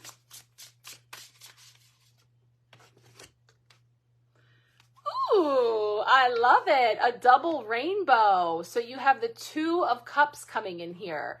So earlier we talked about the 2 of Swords and the number 2 representing choice and duality, but also partnerships and, 2 coming together. So there's an energy of partnerships in a sense. So that it can be relationships and friendships and agreements and things that so also then from a business perspective, it can be like partnerships and agreements and things like that. But what I love about this version is the double rainbow. So it's like, it's a beautiful, double rainbow by Katy Perry. I love that. Yes. So it's like, it's filling everybody's cup. Everybody's getting, and so when we talk about the weather, right, we talked about the sundog as how we are growing. And the sundog had this message about foul weather or something afoot that's, going to be something to navigate. And so from the weather patterns, that include storminess, that include cloudiness, that include, gray energy. I'm feeling like what comes after that, after the rain. There's another song. that one's a little older though. It's a little Nelson for you. After the rain, bringing in the rainbow, but in this case, a double rainbow. So it's like an amplified energy of all of the beautiful energy that a rainbow has within it, of hope and promise, of the new coming after storms and challenges or uncertainty or anything that's choppy, like some of the energies we've been talking about. It brings in the 2 of Cups. And so that is like within our relationships, within our agreements, within different aspects where there is just this beautiful mutual, is what I'm feeling, like a mutual fulfillment that comes in there. But I'll just peek real quick here. 2 rainbows are better than 1. Indeed, you are feeling at one with the energies of love and the universe. You are connecting deeply to yourself and others. Your heart chakra is healed and emitting energetic rays of love and abundance. You are intertwined with the energy of the universe as a whole, and you are shining bright. Oh, good. Okay, so the guy you've been seeing, you're meshing very well. Both been through some storms. You were, oh, that's beautiful. 2 souls, yes. I had a feeling something in a relationship would come up. Then beautiful. So that's an indication for you, because the 2 of Cups and the Lovers that I was talking about can be about relationships, but not always. So that's what's coming to mind for you. And that's, again, how do we use the tarot in an empowered way? The signs and symbols and what they evoke in you, in your inner knowing, right? And so what comes forward for you? I'm so glad, because as I was reading that, I was thinking, if Erin says, no, that's not me, because that sounds really great. It sounds amazing. I'm so glad to hear that. Then we're reminded about believing is seeing. So it's great to know that you're already vibing with that energy and that you have been feeling that lately. And so you have the opportunity to know that you have seen and you are feeling how that exists and how it is absolutely there for us, even when we can't always see it, right? And that's what I love about the rainbow, is this idea that, we know that when those storm clouds are there, the sun is still shining somewhere. I don't see it, but that doesn't mean it's not shining. And so we're growing in that way. We're learning that yes, this too shall pass. And that also we can even look back when we find that resonance, when we find that double rainbow with someone else, and we can share about the storms that we've both endured, and we find that connection.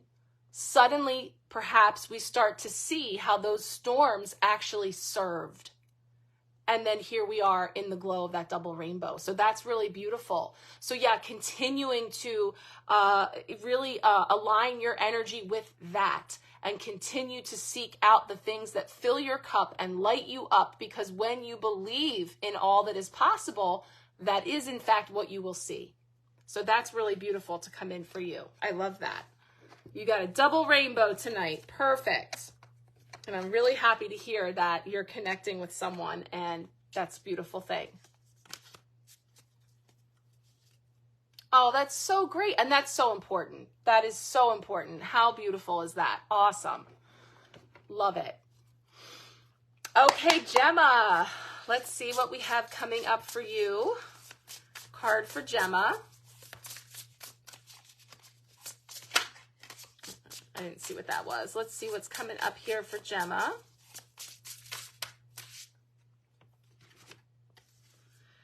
We've got the Knight of Pentacles, and you have a beaver in here. I was like, okay, I got to just tune into what animal that is. It's a beaver. So that's cool. So let me think. Right away, I want to go right to like, oh, the Knight of Pentacles is this, and this. But I want to really sit with the beautiful imagery of this card. And, and I see what she's doing here. And it's actually really beautiful, because what does the beaver do? It builds a dam. And it's a process. I can only imagine for that beaver to be able to chew the wood up with its teeth, use its tail, its flat tail, to pat everything down and move it around. The Knight of Pentacles, it wouldn't be a Sunday Live if I didn't say the pentacles are the slowest moving suit of the tarot. So it's something that happens steadily and gradually and with great care and perseverance and stamina, to continue. And so I love that symbolism here, because a beaver is, a busy beaver, maybe working a lot and building up a lot of things, and also kind of feeling into that energy of, so the dam, so the water, which we've talked about a lot tonight, which is feelings and energy. And so another thing that I'm kind of getting for you, also knowing, like, as you've been sharing about a lot of emotion that you've been moving through, is it's also kind of like that expression of, like, the dam is broken, right? And so when the dam breaks, all that rush of emotion comes in, right? All of that water comes rushing in, and it's kind of like feeling like this, with this giant tidal wave coming over us of emotion. Except you have been beautifully demonstrating, again, this is all, what you've been sharing, about building yourself back up bit by bit, and understanding that it's okay to allow the dam to break and experience all of those feels, and to even be overcome with emotion, and then go through that process of rebuilding, and also not dismissing, allowing yourself to feel those feels and to move through that process at your pace.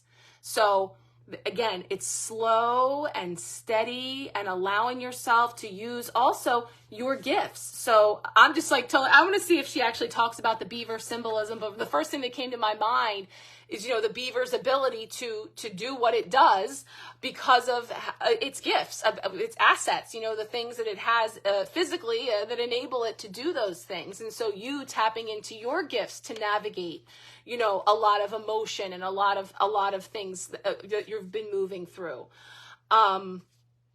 So I just want to see if she speaks to the beaver. Spiritual meaning of the beaver. Robert, behave. So they work.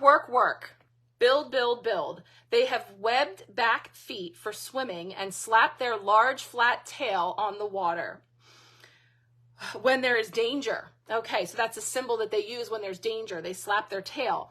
They eat wood and have orange teeth. What a sight to see. Using that creative energy, what can you build? I see. What can you bring to life? Consistency and great work ethic is the key to your success. Do one thing every day to get you where you want to be.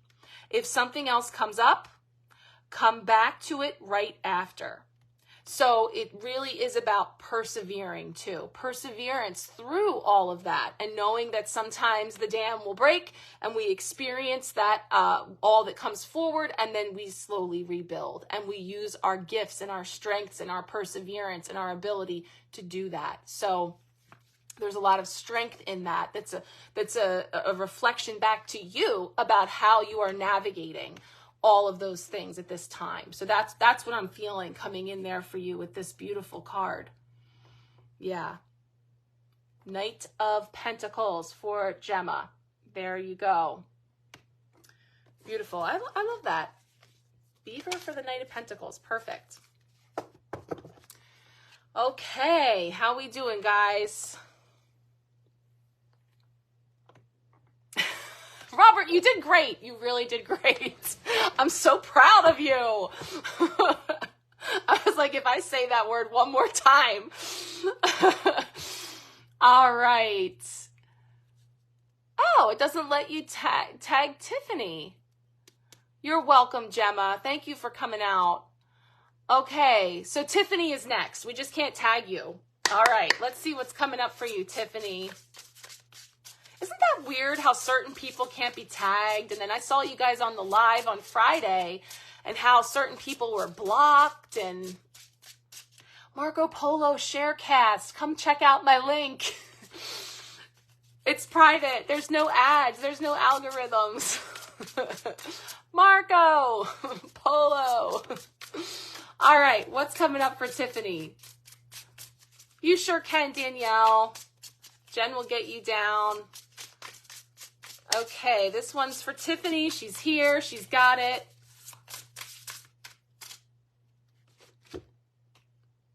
Ooh, he came up last week and gave me all the duck references all week long. King of Cups.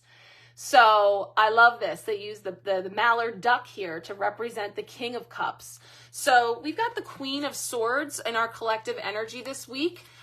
Which was bringing in sort of like a clear, direct, unemotional way of communicating and expressing ourselves. The King of Cups is also a master of emotion, not caught up in too much of this or too much of that. But yet it's that heart-centered element of water, the cups.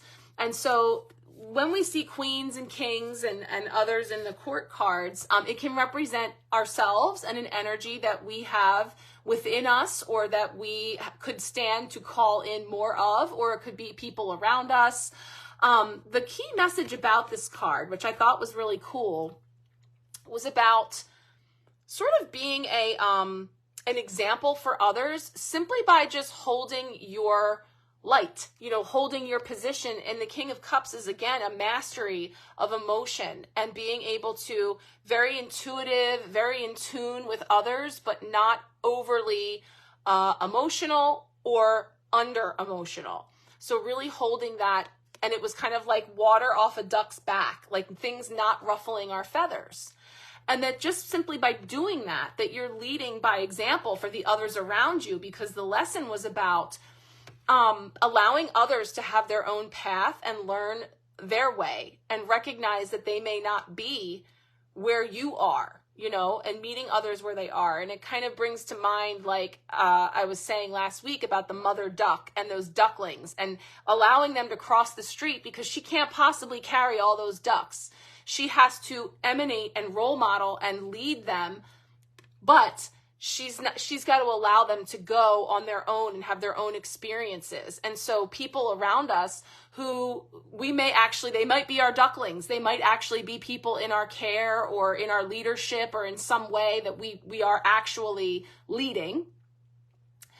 Or we could be having feathers ruffled, potentially, by people behaving in ways or not getting it, or in some way that we're invited to come from a more compassionate place of kind of acknowledging that they're in their own process and experiencing it their own way, and recognizing that, you know, what we can do is hold that frequency of the King of Cups energy of being that duck that is representing. It's a cool card, and I love that it brings in the duck energy. And she actually does reference, I believe, the duck, you know, how you can tune into that energy. So I'm just going to peek real quick. Spiritual meaning of the duck.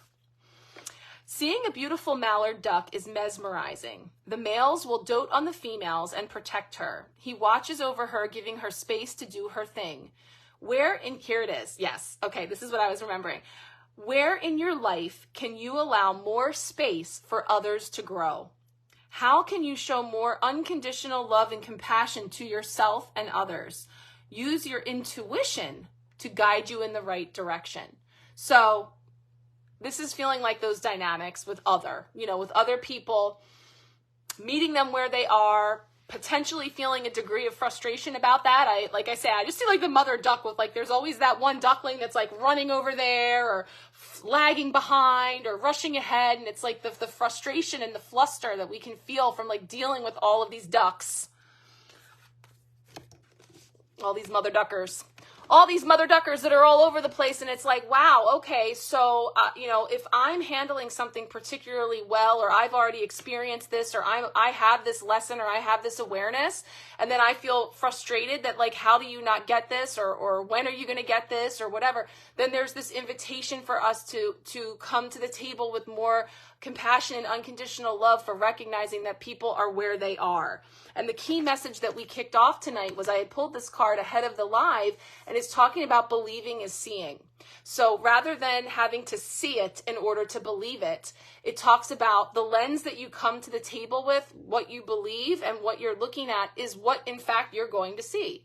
So checking in with the things that we can control, because we can't control all those other mother duckers out there, then we can control what we have as far as what we're going to let ruffle our feathers and what's going to roll off our back. So that's sort of like the message that's coming in there for navigating not just the week ahead, but just the energies that we're in right now with the retrogrades and the eclipse energies and all of the relationships and feels and things that are all coming up.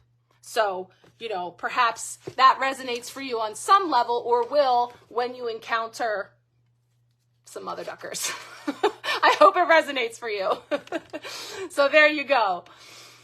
All right.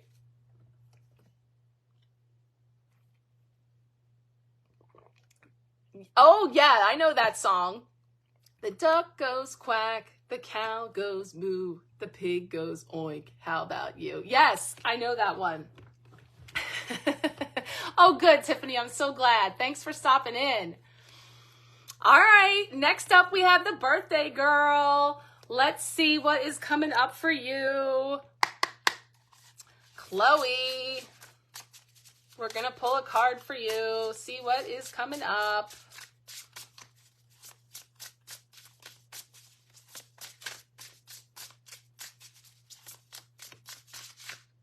Oh, that one's staring at me. Ooh, I like the color. 4 of Pentacles. Okay, so take a look at that gorgeousness. Now, Pentacles, earth energy, speaking to money and abundance of all kinds, the means, having enough, savings, managing our money, managing our pentacles. There's an element of that. It can also speak to holding on to things, not just money, but or not at all. It doesn't have to be money, but it can be things, material things that we hold on to, or any type of holding on to things. And the reason I'm feeling that more is because of all these beautiful leaves, but we know what has to happen with all those leaves, especially in the state that they're in here, because we can tell that they're in transition and that there's going to be an opportunity to release some of those leaves. And that it's necessary. It's a necessary part of its process is to let some of that go. So it can shine a light on things in our life that we might be carrying or holding on to that we're ready to release or to let go, or that we will be coming into a season where we're invited to like really clear out, to really take a look at, you know, all of these things that we value, right? That's another aspect of the Pentacles, is like what we value. And so looking at what all those things are and deciding like which ones are worth holding on to and which ones we're ready to let go. So there's this energy of that. And also just the seasons, because you're having your birthday and you're coming into the next season and you want to step into that. And that's kind of what we talked about here in the beginning, is we were talking about the Six of Swords and how, you know, if all those swords, which can be beliefs and thoughts and ideas, are all loaded up on the boat with us to this new leg of the journey that we want to go on, that can actually create a lag because it's weighing down the boat, and it can even be blocking our view because there's only so much room on there. Here, it's beautifully like they're spread out along the way. So it's feeling like, you know, releasing and allowing some of that energy to disperse so that we're not so heavy holding onto it, and we're able to move with some more ease. So diversifying, that's another thing, like diversifying or spreading out a little bit of that energy so that it's not so condensed and so held. But I do want to peek in the book and see what she's got in here for this beautiful card. Okay. Okay. Yes. Okay, Gemma, you are so welcome. Oh, you're packing. Yes, you are setting out on a journey too. Beautiful. We've got some travelers in this group, people that are heading out on some big journeys. Yes, absolutely. Have a good night and have a great week, and good luck with all your packing. Beautiful. Chloe, ready for this? You may be caught between a position of financial stability and the value of material wealth. On one hand, you have worked very hard for your money, and on the other hand, you may be becoming possessive about your material wealth to ensure that no one takes it away from you. To gain true spiritual enlightenment, one must reawaken to the disconnection of material possessions. Trust that the universe is taking care of you. If there is too much control, then there is imbalance. So be aware of your thought process around money. I just think it's perfect. You take that and you think about, you know, as you step into your new year ahead and the changes and things that are transforming into your life, and having that opportunity to look at what do we value, what do we hold on to, and how those things have all served purposes at different seasons in our life, and embrace stepping into a season where we might be making some shifts and changes there. Love it for you. Beautiful. Happy birthday. All right. Brandy, Danielle, Jennifer, and Rob. Perfect. Okay. So let's see. Brandy is next. See what we have coming up for you, Brandy.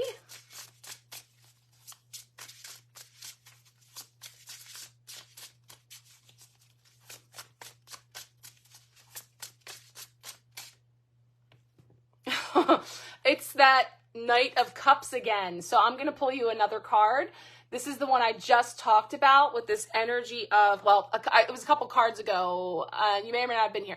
Knight of Cups was talking about sort of in love with love itself and kind of having our head in the clouds, and an energy of balancing out like the things that we love, and then also like more grounded in practical energy. So I'm just going to ask for a clarifying card for you. You might not have actually been here, so it might not be a repeat for you, but I want to get a clarity on that for you. Card for Brandy and the Knight of Cups, energy for her. Beautiful. You got the Fool. This came up earlier tonight. This is new beginnings. This is setting out new. You were not here. So perfect. Okay. So first of all, the Knight of Cups can be bringing in a energy of, like chivalrous, romantic energy, of definitely like a loving, unconditional love. But also again, like things that we love, people and things. So it can be relationships as well. This can be yourself or a person around you or the dynamic between you and someone else. But what I'm actually seeing here are new beginnings, starting fresh. So the Fool is card 0 at the beginning of the tarot. So it's a beginning, stepping out. And so when it comes to love and things that we're passionate about, things that fill us up, fill up our cup, there's an opportunity to set out a new beginning, a new adventure. And we highlighted earlier, like this freshly fallen snow, like there's no footsteps yet. It's sort of like there's a little bit of a path there, but like you're just stepping into something new, or you're being invited to stepping into something new. But I did not share earlier, and I want to look here. I know that this bird in the Knight of Cups is the loon. So I would just want to tell you about the spiritual symbolism there to see where this could be coming in for you. The spiritual meaning of the loon. So the loon is a symbol of peace and tranquility, and the Canadian loon completely submerges itself when swimming and dives deep to find their food. They are faithful to their mate and stay close when the eggs are fertilized. It may be time to cleanse your own energy field and deep dive into who you are. Having someone to bounce ideas off of can help expand your awareness. Make sure that you're not keeping your head in the clouds when you are supposed to be following your dreams. So there's a little invitation there to sort of dive deep into, and I would say because there's this new beginning here, is that head in the clouds is like, yeah, it's fun to like dream and imagine and, you know, sort of be in that like she says, in love with love itself.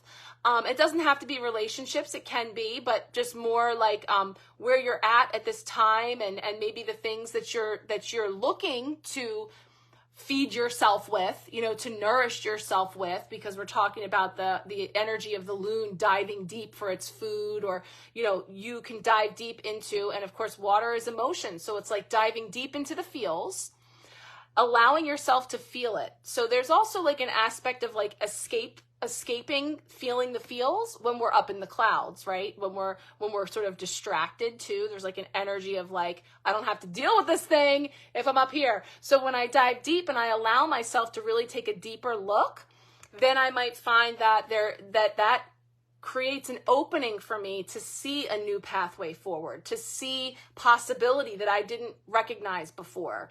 So, you know, in this, oh good, I'm glad it's making sense for you.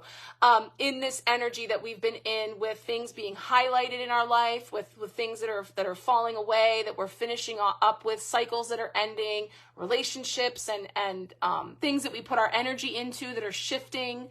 There's new beginning energy here. So it's like, don't be afraid to dive deep and take a look at how all those things make you feel. Truly, how do I feel in my relationships with self, with others, with whatever, fill in the blank, and then decide where you want to set out on a new journey in those areas is what that's saying to me. So I'm glad that is making sense to you.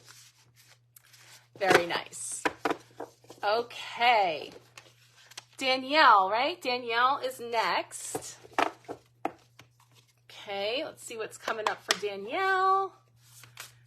Thanks for popping in, ladies. Appreciate you coming in. I was telling the group earlier, over on the Sharecast that I'm doing on the Marco Polo app, I'm going to pop the link in here too, and I have it on the in the invite tonight. I'll do a recap tomorrow. I'll do one for each day of the week. So you don't, you can watch the replay here, but I know it's a lot to go through. I'll do a recap as well. Okay, Danielle is here, ready for her card pull.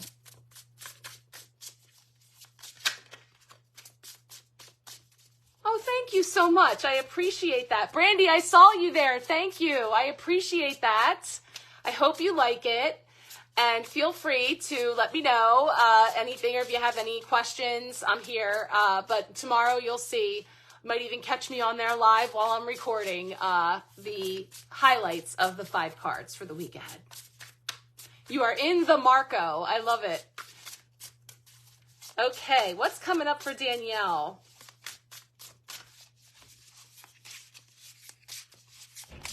Card for Danielle. Ooh, I love this card. Has not come up yet, and it caught my eye because it's gorgeous. It is the wheel. No, it's the world. I was going to say that's a 21. Ooh, even better. It reminded me of the wheels turning because of the seasons, but it's actually the world, which is card 21 of the major arcana, the final card. So Brandy just got card 0. You got card 21, which is the whole culmination of the Fool's journey, coming full circle. Look how beautiful that is. Talk about a time and a season for everything, right?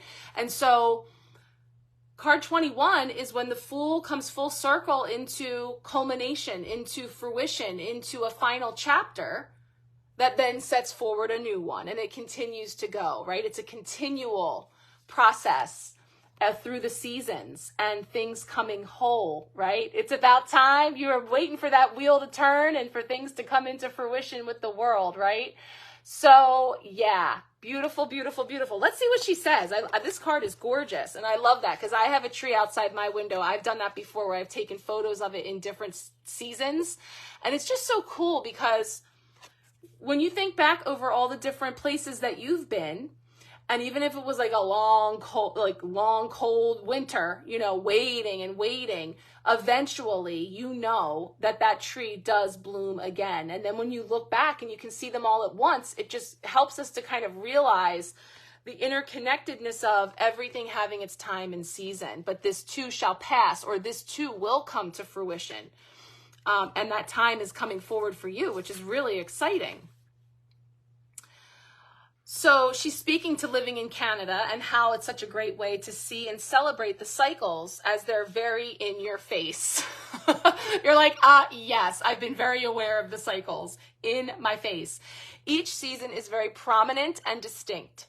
Spring and new growth turns to blue skies and beach days, turns to the changing and falling of the leaves, turns to bitter cold and snowy lands. And then the wheel turns again. There is a distinct feeling to each season, and with that, new lessons and goals that allow for you to have certain things done by a certain season. The person you are this summer is not the same person you were last summer. Growth is inevitable through each cycle and each season. That's beautiful.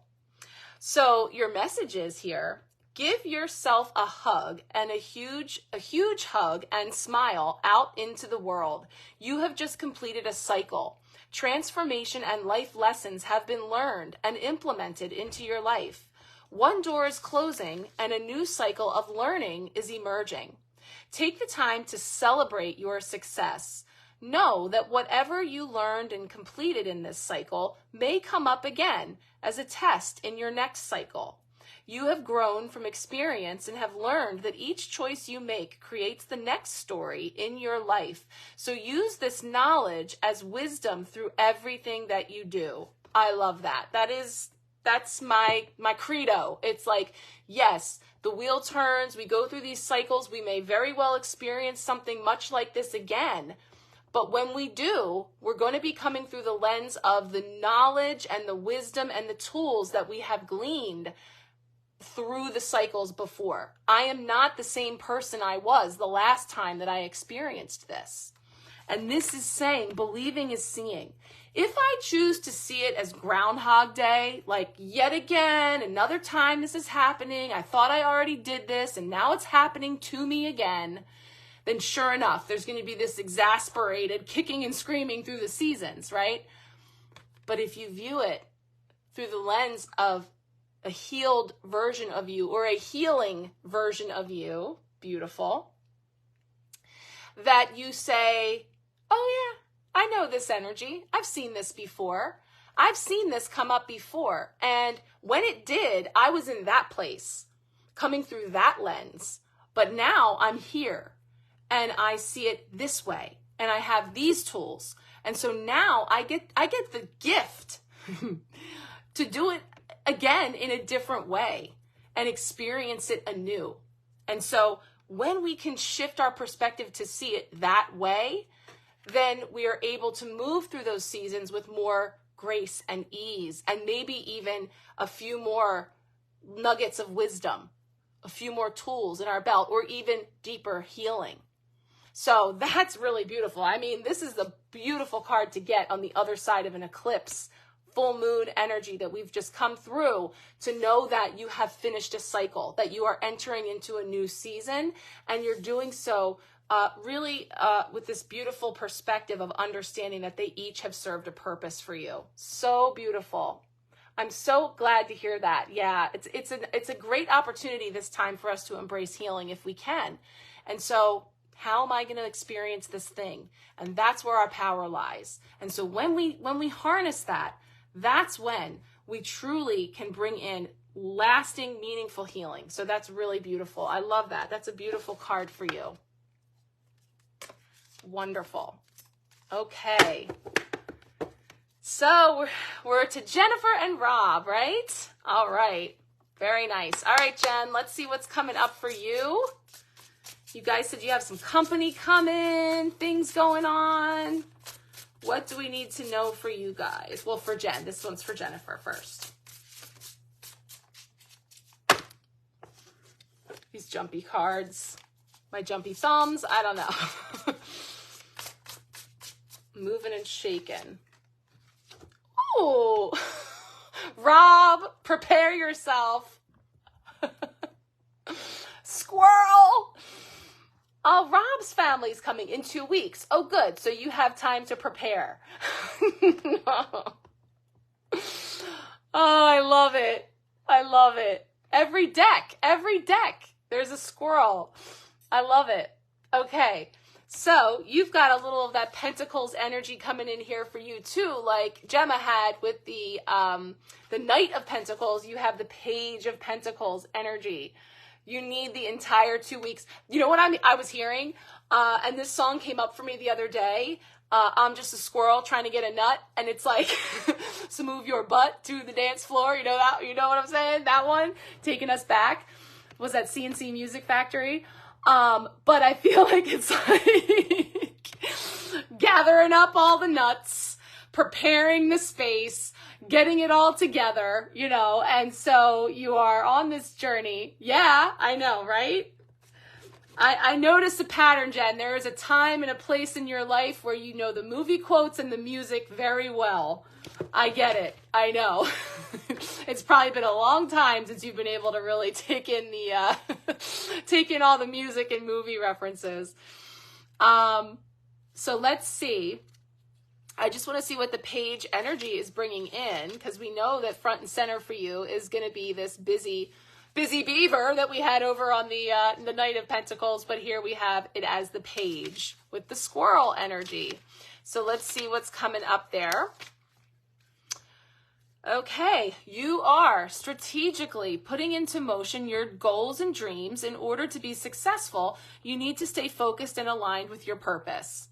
Create well thought out plans to lay the solid foundations for your future. Learn a new skill to bring your project to life and manifest your dreams into reality. So definitely preparing all the things, not certainly feeling a little squirrely too, right? Maybe even like a little bit all over the place, having to gather all of them and have everything in time. You know, that's probably very front and center for you right now amongst all the other things, but there is all the other things. So let's see what the spiritual meaning of the squirrel is. Seeing a squirrel is an interesting sight. Leaping and jumping and sometimes even flying. They run down trees and always descend head first. This did come up because I remember feeling like, oh, that's true. They never go down butt first. They always come down head first. And they're very fast and will not think twice about starting a fight with another squirrel. They want what they want to go and they go after it. So do not be afraid to go after what you want. Use the skills that you have and just start. Jump right in. Yeah, so, you know, you're gathering all the nuts, you're bringing in all the things, but yeah, don't be afraid to, I say also, to ask for help and be able to, remembering that we have this card here as our midweek blessing. There's a lot to do. There's a lot to do. This card came up, well, it came up for Kendra, right? And it came up right at the end, because I remember we talked about this. Prioritizing. All these wands that you have to do, you don't have to hold them all yourself. Prioritize. It all gets done as it needs to get done. Because I know all about that with the in-laws and the house guests and all the things. So don't be afraid to send the other little squirrels out hunting for whatever you need them to gather for you as well, and divvy it up and be able to prioritize and distribute your energy in a way that also keeps you sane as much as possible, for sure. And the page energy is the young energy. So, kitties, everybody's involved with a little something to do. Squirrel fight. All your little squirrels, calling them all in, putting them all to work. I love it. You're welcome. All right, Robert, let's see what's coming up for you. Chariot's in here. You never know. What'd you get last week? The Empress with your sitting in your inner tube. Let's see what's coming up for you. All hands on deck for sure. Card for Robert. What is coming up for you? Oh, that's the Star. Just kind of slipped over there, but it didn't feel right. That other card was hanging on me, but I didn't get it. What's coming up for Rob?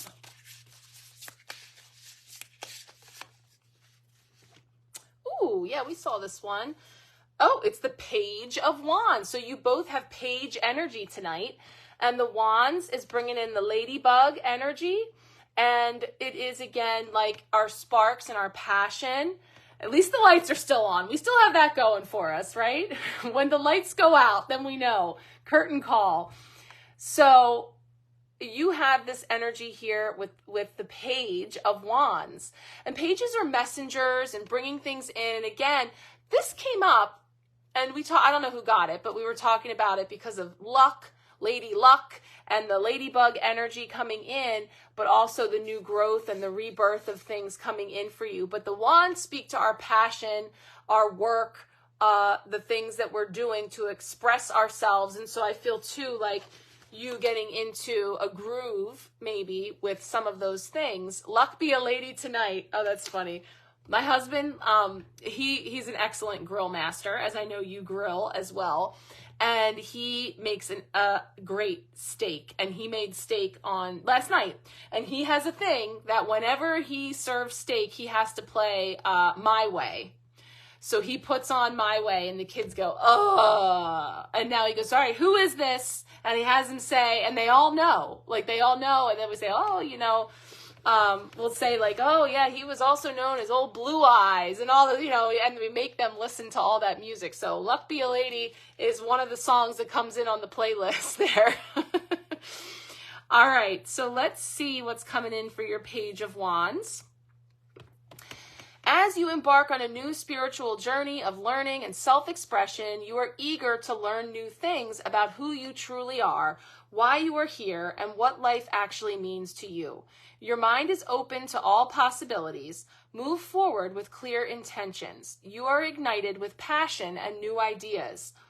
You are creatively restless and are ready to dive in, right? So ideas and things that you want to do and things that have been coming in that, we know that you haven't been able to do. They have been physically unable to do. And so there is the Page of Wands can have a little bit of that eager energy of like chomping at the bit to get at and do those things and have this passion that we want to get going on. So there is that energy of an eagerness.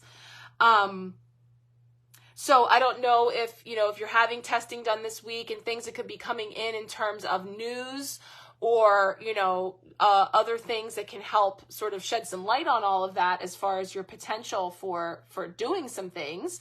But it is coming in saying that you're creatively restless. So definitely, yeah, I mean, of course, you've moved through, because when we're restricted and blocked, here we go again with my cards are all a mess from me, moving all over. This energy that we talked about at the beginning of the week of like things coming up in our way, of blocking us and redirecting us. And that came up, well, you probably saw it because I pulled that Not For You card in the Sharecast this week. It was the card, I just did like a one-off card pull for us on Wednesday night, I think it was. And there was that card with the fortune cookie and the chessboard. I don't know if you saw it or not, but it was the message of Not For You.